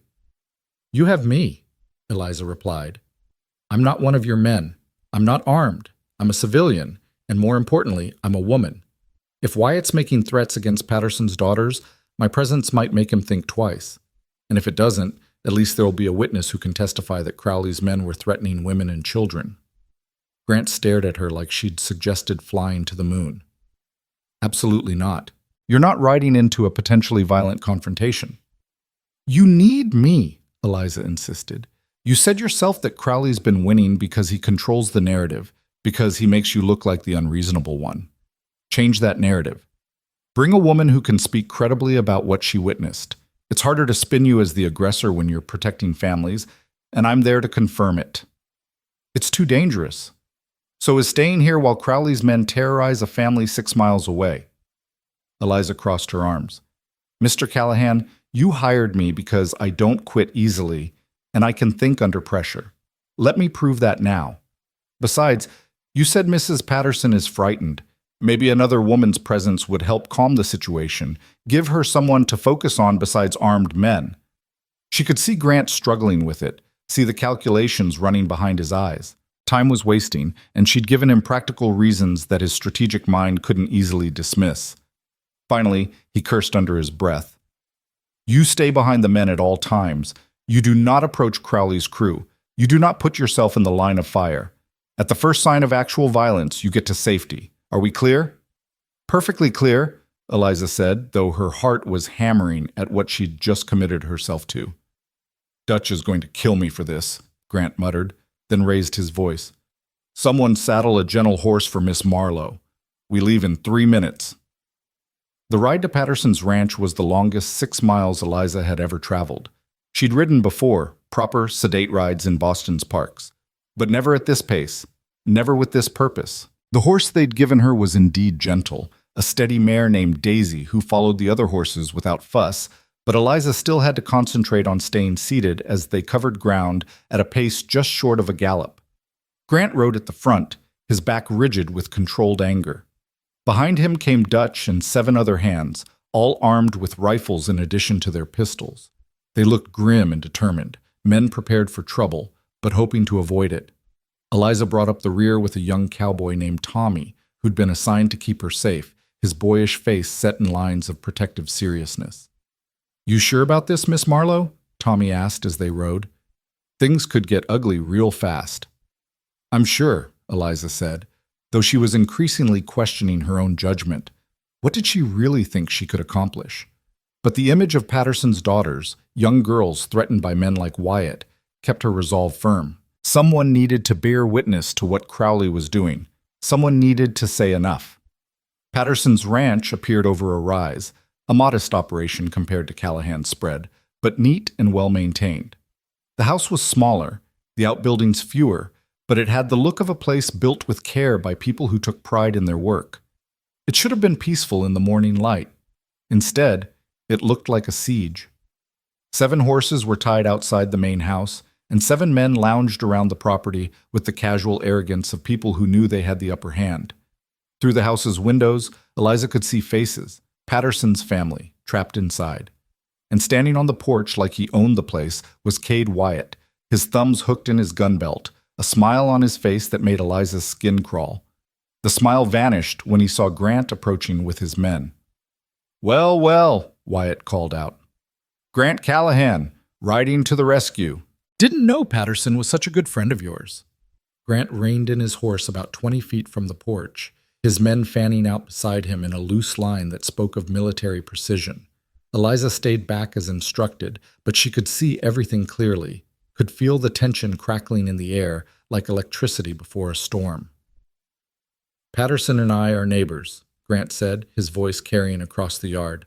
"Neighbors look out for each other in Montana Territory. Something you Eastern Syndicate boys might not understand." "Eastern Syndicate," Wyatt repeated mockingly. "That's rich coming from you, Callahan. Your daddy came from Philadelphia, didn't he? Or did you forget your own roots?"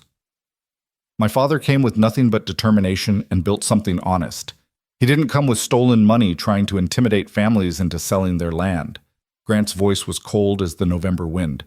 "Now step away from that house and get off Patterson's property. You've got no business here." "We've got plenty of business here. Mr. Crowley made Patterson a generous offer for his water rights. We're just here encouraging him to accept." "By threatening his daughters?"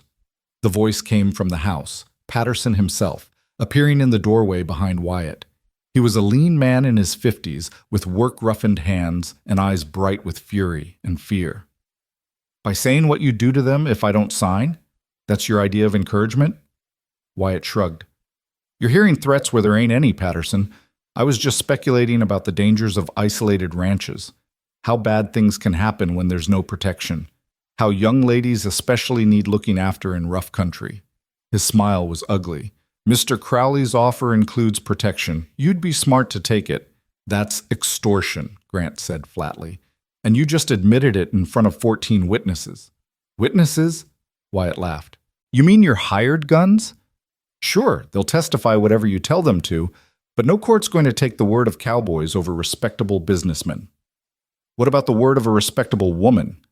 The question came from Eliza. She nudged Daisy forward, ignoring Tommy's hissed protest, until she was beside Grant. Every eye in the yard turned to her, and she felt her courage waver under the weight of those stares. But she'd committed now. She lifted her chin and met Wyatt's gaze squarely. "Miss Marlowe," Wyatt said, recognition flickering across his face. Callahan's little housekeeper. You're a long way from your kitchen. I'm exactly where I need to be, Eliza replied, bearing witness to you threatening Mr. Patterson's family, making it very clear what happens when someone refuses Mr. Crowley's generous offers. She pulled a small notebook from her pocket, the one she used for household accounts, and a pencil. Would you mind repeating those threats you just made? I want to make sure I record them accurately for the territorial marshal. The effect was immediate.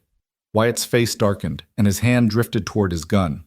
Grant's horse moved, putting himself between Eliza and Wyatt in a movement so smooth it seemed choreographed. Behind him, every one of his men shifted, rifles ready, though not yet raised. You pull that gun, Wyatt, and you won't leave this ranch alive, Grant said, his voice calm and absolutely certain. Touch Miss Marlowe, and I'll make sure Crowley has to scrape what's left of you into a box. We clear? Wyatt's hand froze. His eyes darted to his own men, assessing odds that clearly weren't in his favor. Callahan had more men, better positioned, and most importantly, they looked ready to follow through on Grant's threat. This was no longer casual intimidation. This had become genuinely dangerous. This ain't over, Wyatt said finally, stepping back.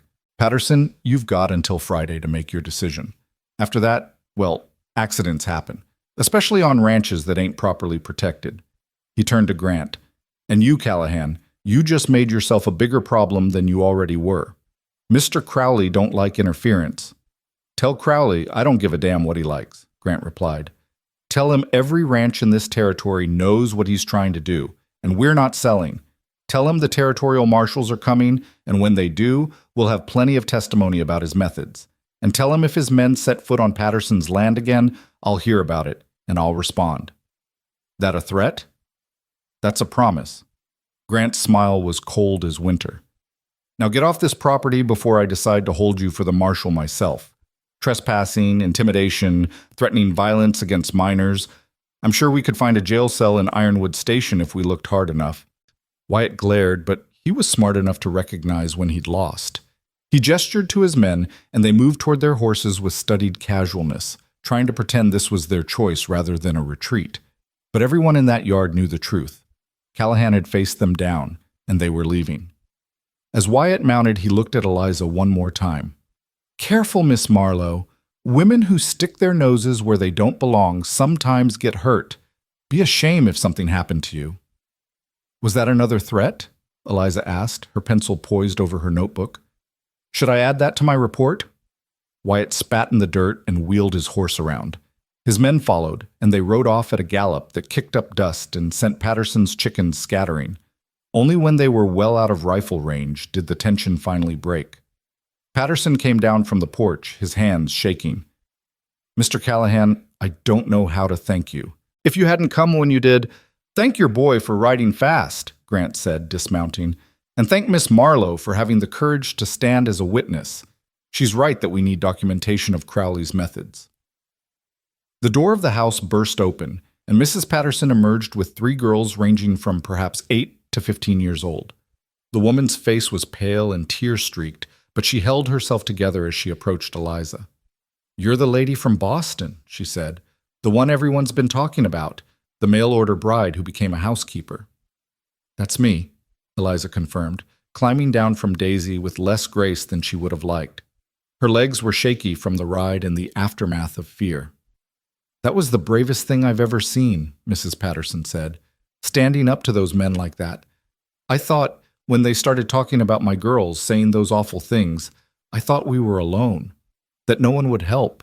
You're not alone, Eliza assured her. And those men are cowards. They only have power when people are isolated and afraid. When we stand together, they have nothing. Mrs. Patterson embraced her suddenly, fiercely, and Eliza found herself returning the hug while the 3 daughters watched with wide eyes. Over Mrs. Patterson's shoulder, she caught Grant watching her with an expression she couldn't quite read.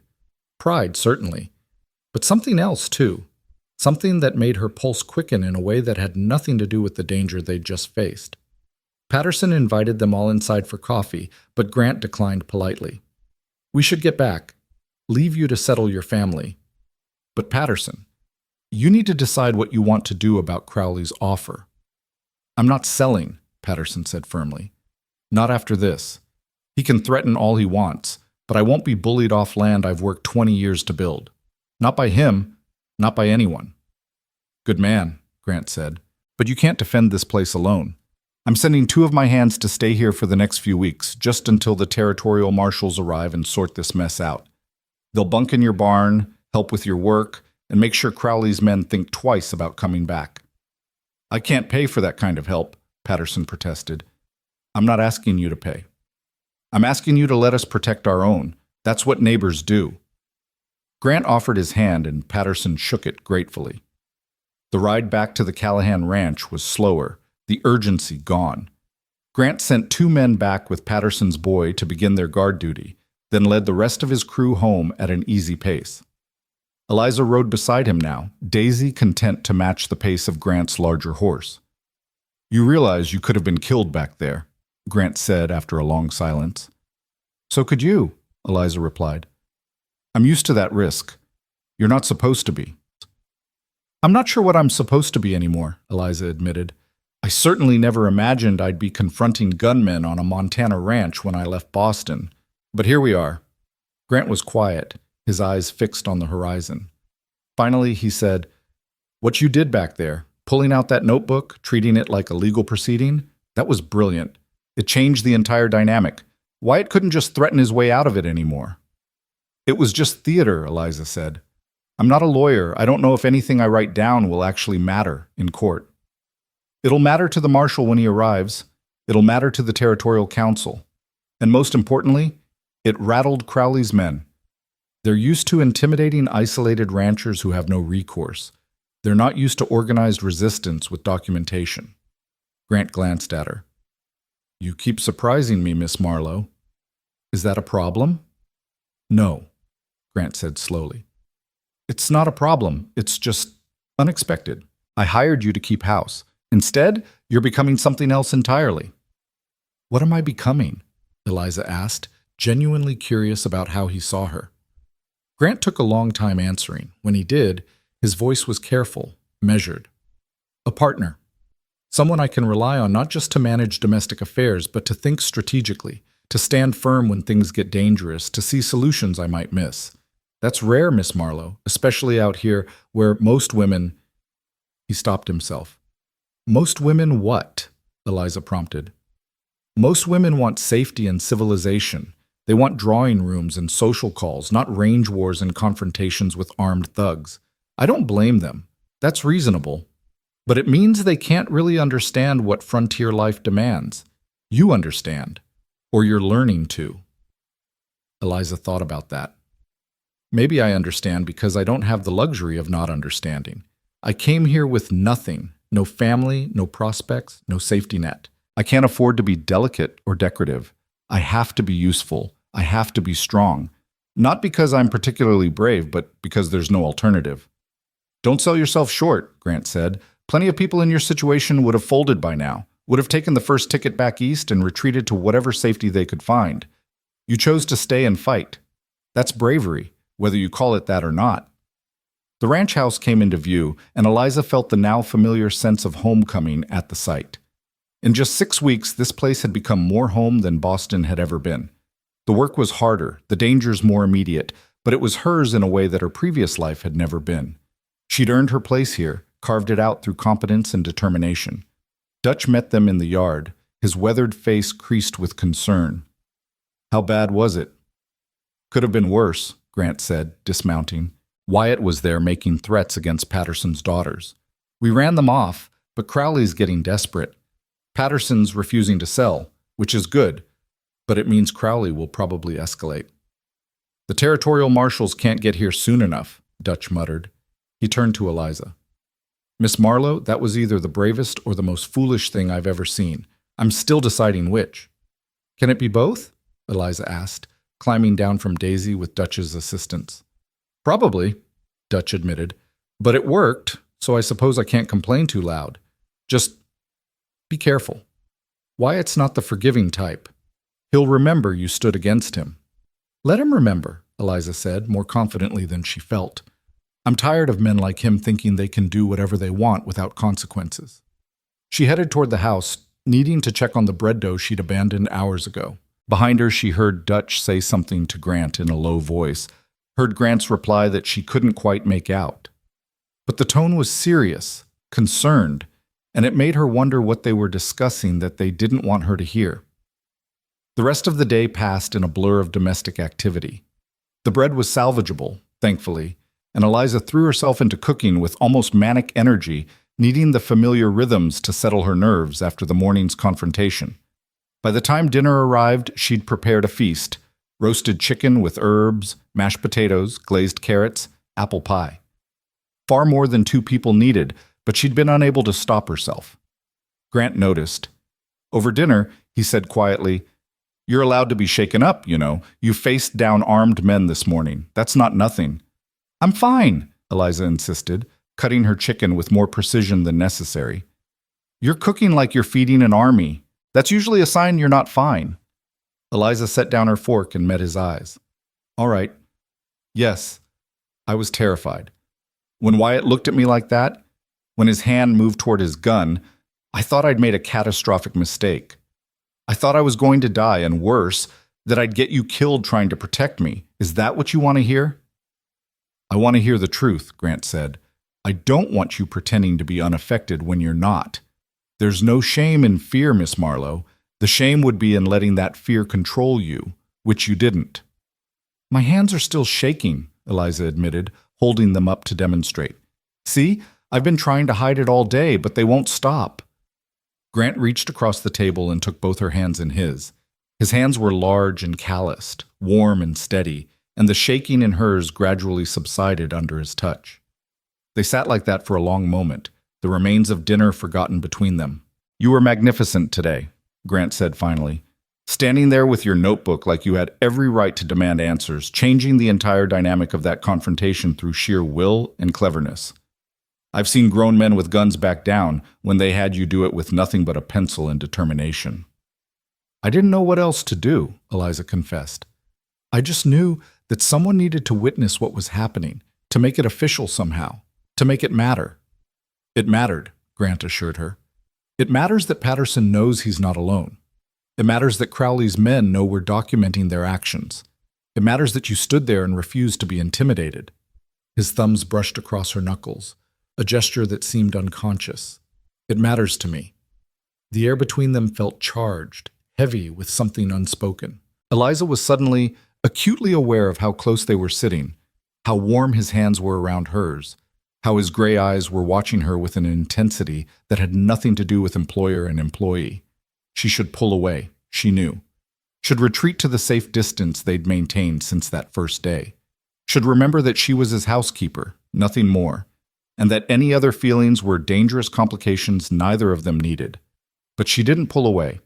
Instead, she heard herself say, "It matters to me too, that you trusted me to come along, that you didn't try to keep me locked away safe while you dealt with the danger, that you see me as someone capable instead of someone who needs protecting." "I see you as both," Grant admitted, "someone capable who I also want to protect. Is that contradictory?" "Probably," Eliza said, "but I don't mind the contradiction." They stayed like that for another moment, hands clasped across the dinner table, until Grant seemed to remember himself and pulled back. "I should let you clear up, and I have paperwork to finish before the territorial marshal arrives. He'll want documentation of every incident with Crowley's men." "I'll write out everything I witnessed today," Eliza offered, "while it's still fresh." "Thank you," Grant said, standing. He paused at the dining room door, looking back at her. "Miss Marlowe, I'm glad you came to Montana. Even if the circumstances were unfortunate, I'm glad you're here." He left before she could respond, but Eliza sat alone in the dining room for a long time afterward, her hands still warm from his touch, her mind replaying those words. "I'm glad you're here. It shouldn't have meant so much." But it did. The next morning brought the news they'd been half expecting and fully dreading. A rider arrived at dawn, not one of Crowley's men this time, but a rancher from the south named Mackenzie. His face was grim as Grant met him in the yard, and Eliza, coming from the kitchen with coffee, arrived in time to hear the worst of it. "Fire at the Morrison place last night," Mackenzie said without preamble. "Burned their hay barn to the ground.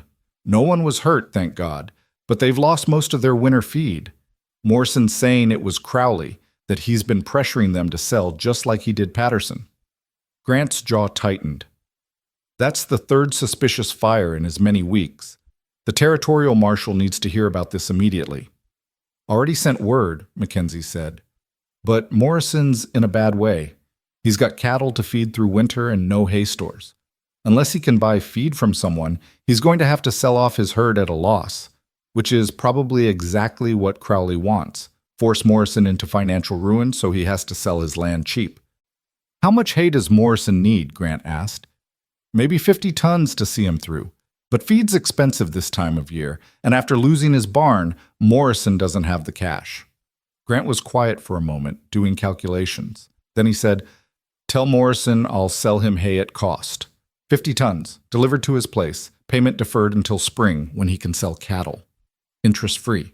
Mackenzie stared. "Grant, that's generous, but that's also a lot of hay. You sure you can spare it?" "I've got enough.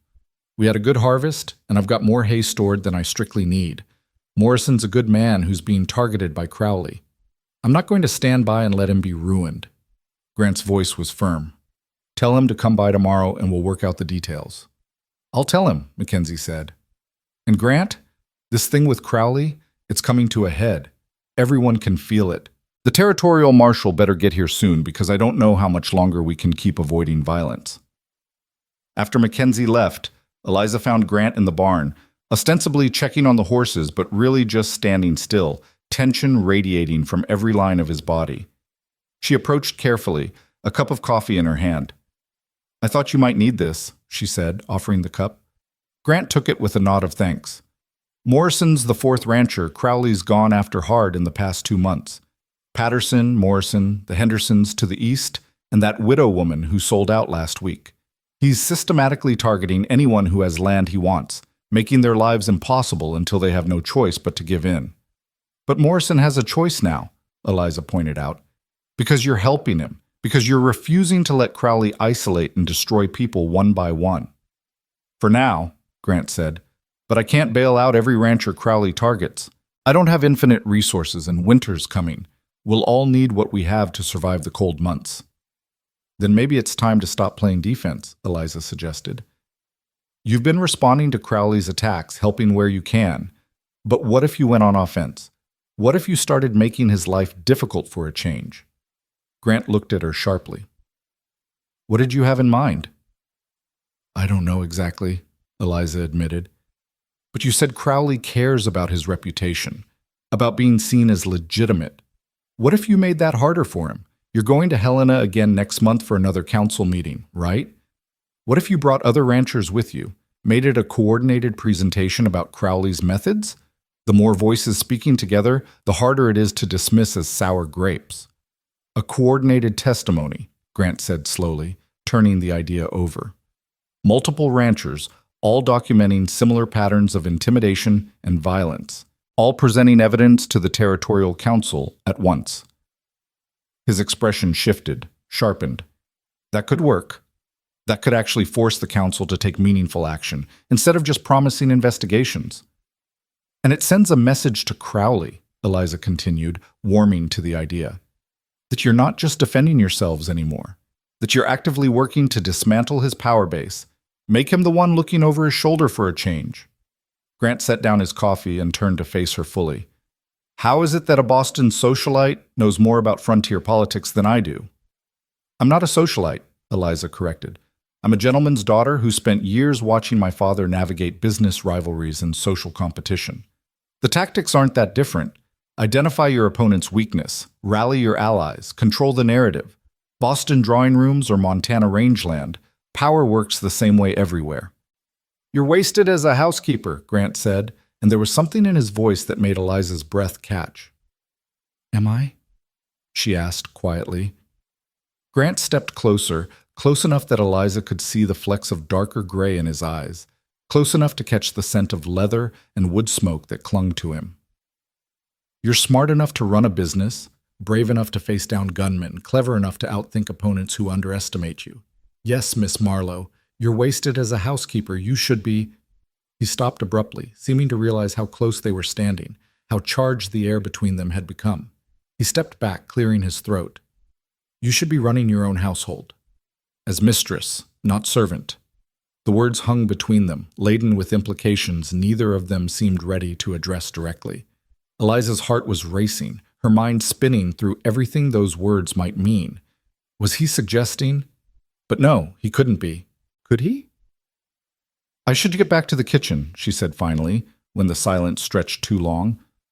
The bread won't bake itself. And I need to draft a letter to the other ranchers, Grant agreed, about coordinating testimony for the next council meeting. They parted, but Eliza felt his gaze following her as she crossed the yard. Inside the kitchen, she leaned against the door and pressed her hands to her flushed cheeks. This was becoming complicated. She was his employee, his housekeeper. Any feelings beyond professional respect were inappropriate, impractical, dangerous. She'd already had one disastrous romantic situation in Montana. Getting entangled with her employer would be even worse. But as she threw herself back into the familiar rhythms of cooking and cleaning, she couldn't stop replaying his words. You should be running your own household. As mistress, not servant. And the way he'd looked at her when he said it, like he was seeing possibilities he hadn't considered before. Eliza forced herself to focus on practical matters. There was bread to bake, laundry to manage, a house to keep running smoothly. Whatever was developing between her and Grant Callahan would have to wait. They had more immediate problems: Crowley's escalating attacks, the threat of violence, the approaching winter that would make everything harder. But late that night, lying in her bed and listening to the wind howl around the ranch house, Eliza let herself imagine a different future. One where she wasn't just the housekeeper. One where this place was truly hers, where Grant was more than just her employer. It was a dangerous fantasy, one that could lead to heartbreak if she wasn't careful. But in the darkness of her room, with the Montana wind singing outside, Eliza allowed herself to hope. Just a little. Just enough to make tomorrow worth facing, whatever it might bring. The territorial marshal finally arrived on a Tuesday morning in late November, riding into Ironwood Station with 2 deputies and an air of weary authority. Word spread through the settlement within minutes, and by noon, Grant was in town with Eliza and Dutch, ready to present the documentation they'd been compiling for weeks. Marshal James Garrett was a lean man in his 50s with iron-gray hair and eyes that had seen too much frontier violence to be easily shocked. He set up a temporary office in the back room of the general store, neutral territory, he explained, since both the saloon and the sheriff's office were compromised by Crowley's influence. Eliza watched him arrange papers on a borrowed desk with the methodical care of someone who understood that details mattered, that evidence needed to be precise. Mr. Callahan, Garrett said, gesturing to the chairs across from him. I've heard your name frequently in my inquiries. You and your associates have been busy documenting incidents. We've been documenting crimes, Marshal, Grant corrected, settling into the chair. Eliza sat beside him, her own notebook ready. Dutch stood by the door, his presence both protective and observant. Arson, intimidation, trespassing, threats against women and children, all traceable back to Marcus Crowley's operation. Garrett's expression didn't change, but Eliza saw interest sharpen in his eyes. That's a serious accusation. I assume you have evidence beyond hearsay? We do. Grant produced a folder thick with papers.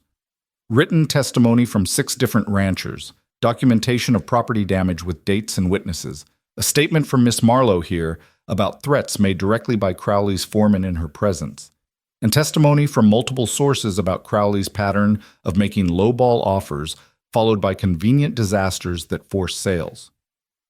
Garrett began reading, his face impassive. The silence stretched as he worked through page after page of careful documentation.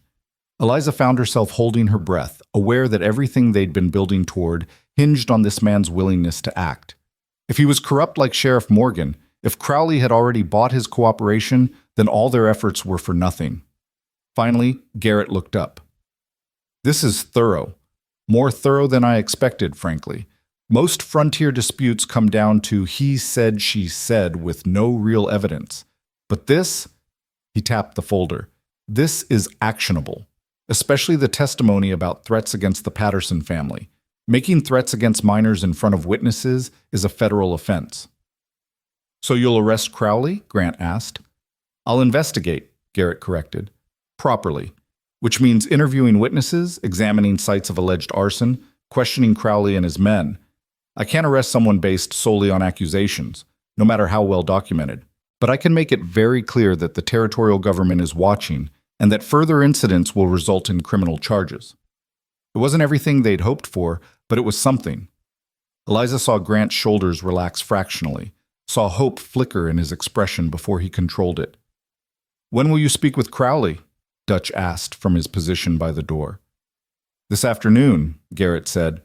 "I'll need Miss Marlowe to accompany me, if she's willing.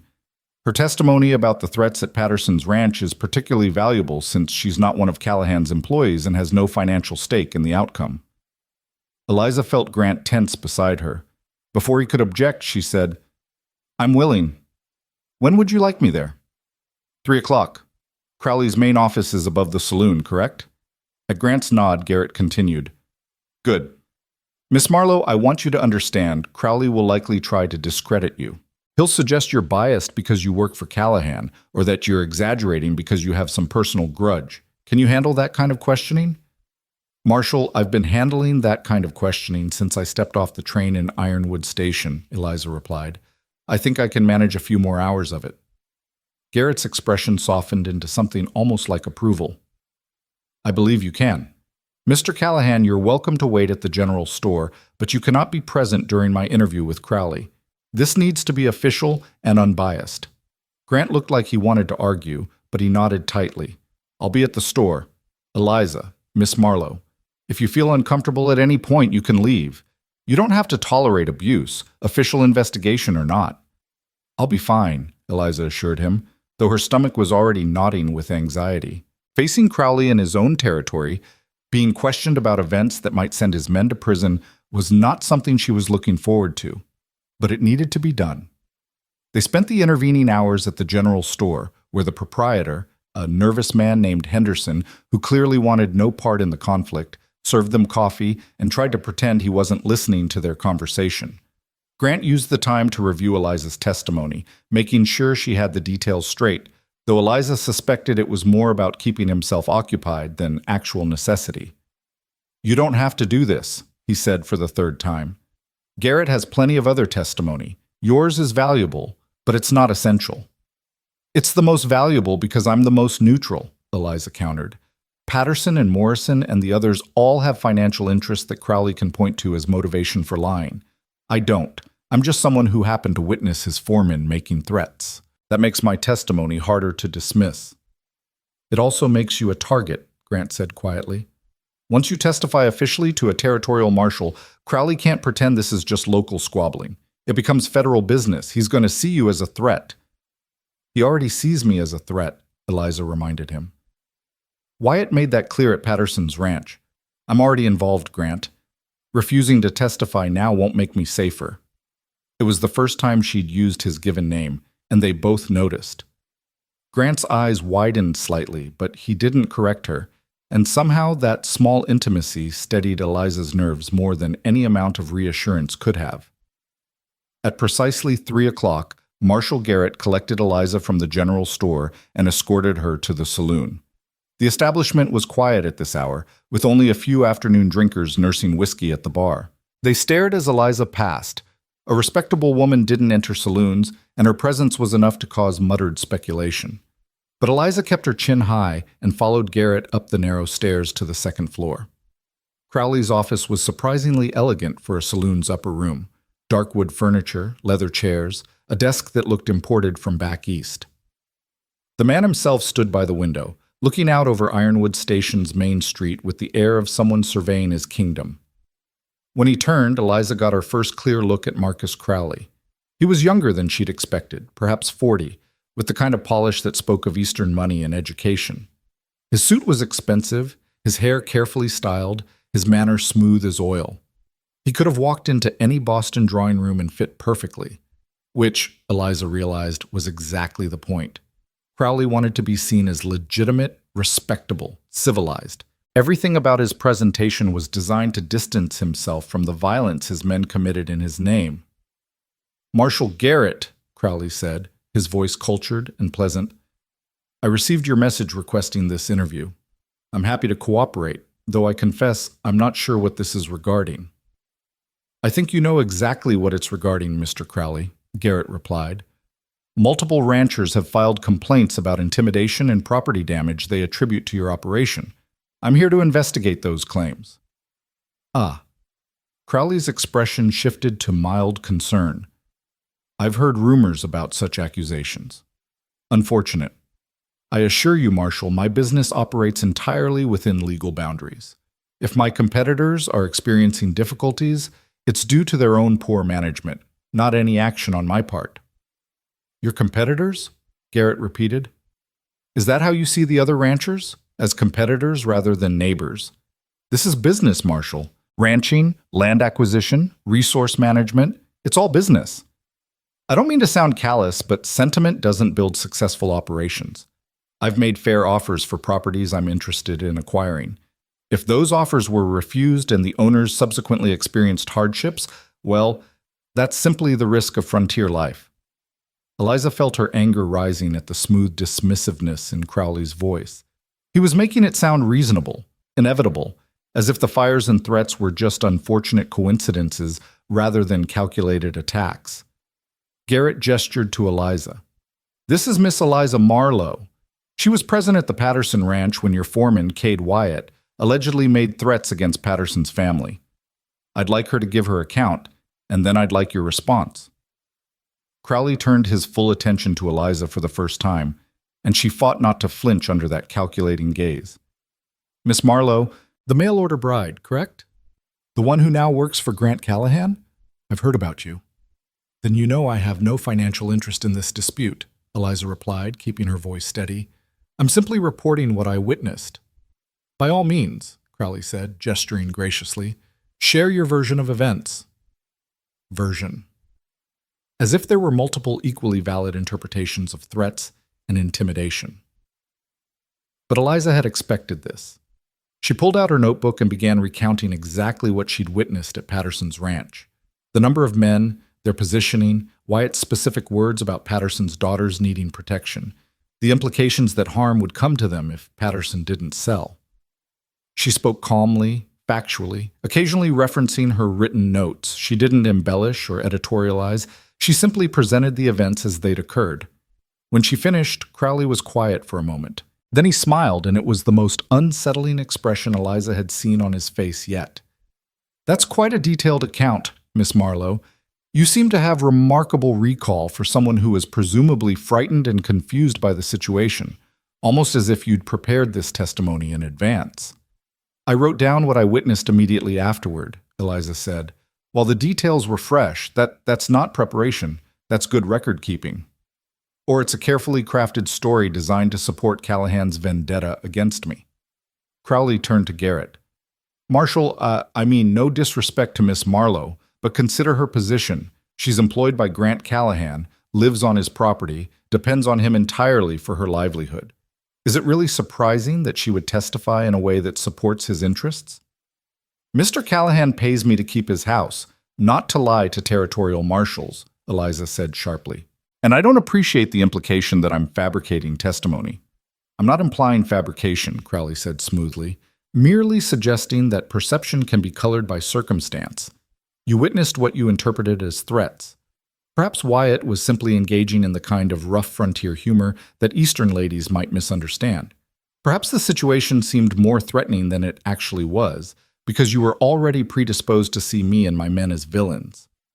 There was nothing humorous about suggesting that isolated ranches are dangerous for young ladies, Eliza replied, her anger giving her voice an edge.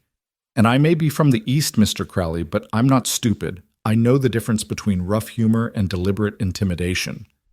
Miss Marlowe, Garrett interjected before Crowley could respond, did Wyatt make specific threats?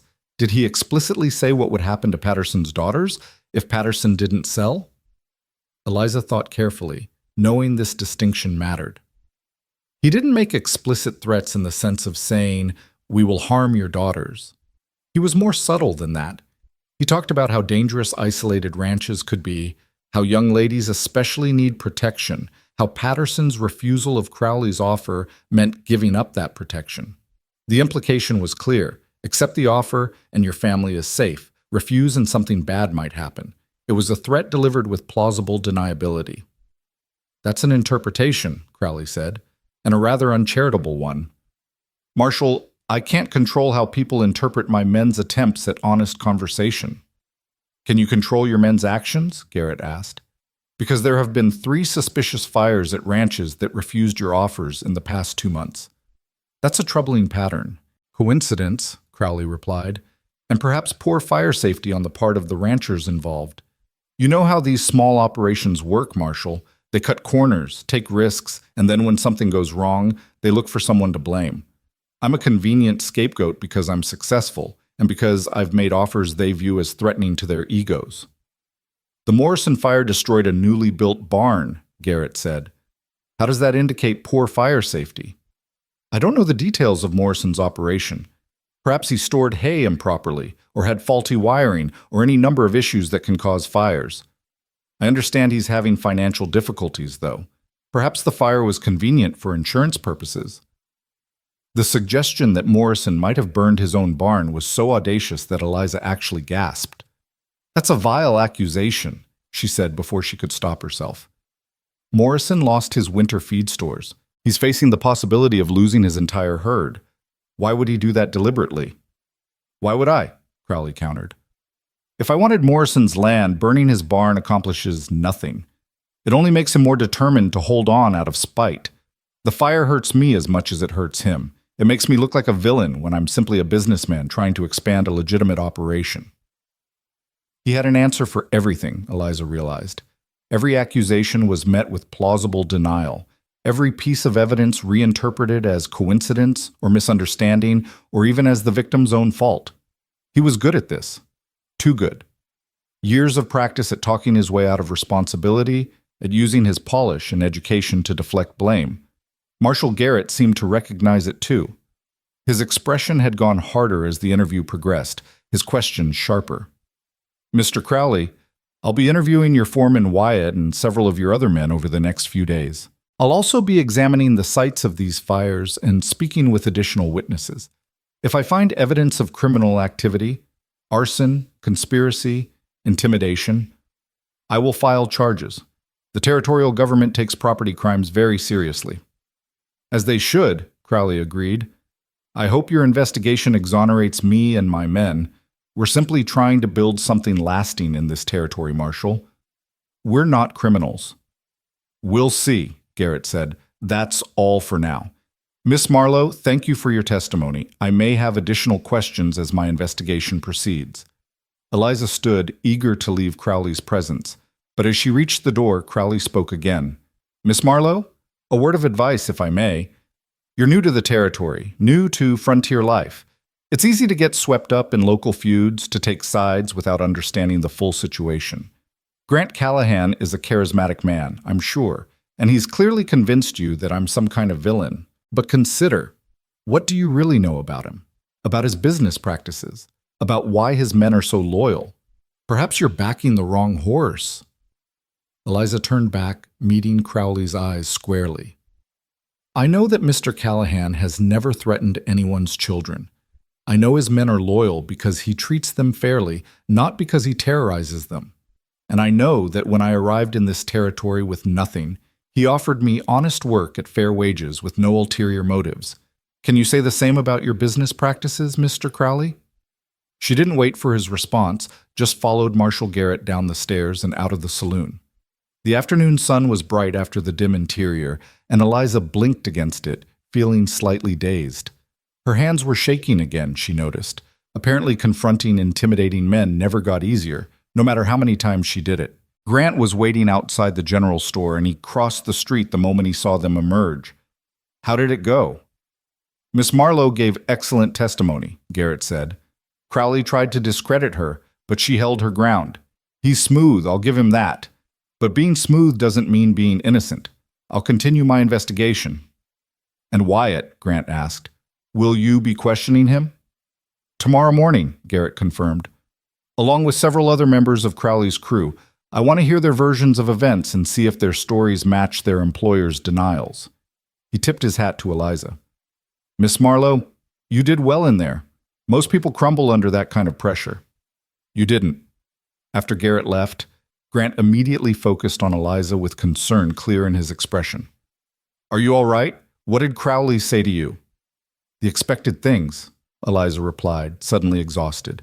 That I was biased, that I misunderstood the situation, that Wyatt's threats were just frontier humor I was too Eastern to comprehend. Then he tried to suggest I was naive for trusting you, that I didn't really know what kind of man you are. And what did you say? Grant asked quietly. I told him I knew enough, that you'd treated me with fairness and respect, which is more than he could claim. Eliza managed a tired smile. Then I left before I could say something that would actually hurt the investigation. Grant's hand came up as if to touch her face, then dropped back to his side. They were standing on Ironwood Station's main street in full view of anyone who cared to look, and any gesture more intimate than employer and employee would fuel gossip neither of them needed. But Eliza saw everything Grant wasn't saying in his eyes: pride, concern, something deeper that made her heart race. We should get back to the ranch, Grant said finally. It'll be dark soon, and I don't want to be on the road after nightfall, not with Crowley knowing you've testified against him. The ride home was quiet, both of them lost in their own thoughts. Eliza kept replaying the interview in her mind, analyzing Crowley's responses, trying to gauge whether Garrett's investigation would actually accomplish anything. She wanted to believe justice would prevail, but she'd seen enough of frontier life to know that power and influence often mattered more than evidence. When they reached the ranch, Dutch was waiting with news that made Grant's expression darken immediately. Boss, while you were gone, 3 of our hands quit. Just up and left, said they were heading to Helena for the winter. They wouldn't say why, but Billy overheard them talking about how working for Callahan had gotten too dangerous, that they didn't want to get caught in a range war. Who? Grant demanded. Dutch rattled off 3 names: experienced hands, good workers, men who'd been with the ranch for years. Losing them at the start of winter was a serious blow. Crowley got to them, Grant said flatly. Either bribe them to leave or threaten them. He's trying to weaken us, make it harder to defend the ranch with fewer men. What do we do? Dutch asked. We hire replacements if we can find them, though most decent hands are already settled for winter. We split extra duties among the men who stayed, and we make damn sure everyone knows that anyone who wants to leave can do so without judgment. I won't have men staying out of misplaced loyalty if they're genuinely afraid. The men who stayed are staying because they believe in what you're doing, Dutch said. They're not afraid of Crowley's threats, but 3 fewer hands means 3 more gaps in our defenses. Grant nodded grimly. I know. We'll manage. We always do. But that night over dinner, Eliza could see the toll the day had taken on him. He was quieter than usual, his food barely touched, his gaze distant. She waited until they'd finished what little they'd eaten before speaking. You're worried about more than just the men who quit, she observed. I'm worried about what comes next, Grant admitted. Garrett's investigation might help in the long term, but in the short term, it's going to make Crowley desperate. He knows the territorial government is finally taking the complaint seriously. He knows his window for intimidating ranchers into selling is closing, which means he's going to escalate before the law can stop him. How do you know? Because it's what I'd do in his position. If you're going to break the rules, you do it before the rules can be enforced. Crowley's going to make his move soon, something big enough to either force capitulation or create enough chaos that the marshal's investigation gets overwhelmed. Grant met her eyes. I need you to promise me something. What? If things go bad, if Crowley attacks in force, if there's real violence, I need you to take a horse and ride to town. Don't try to help. Don't try to defend the ranch. Just get to safety. Absolutely not, Eliza said immediately. Eliza.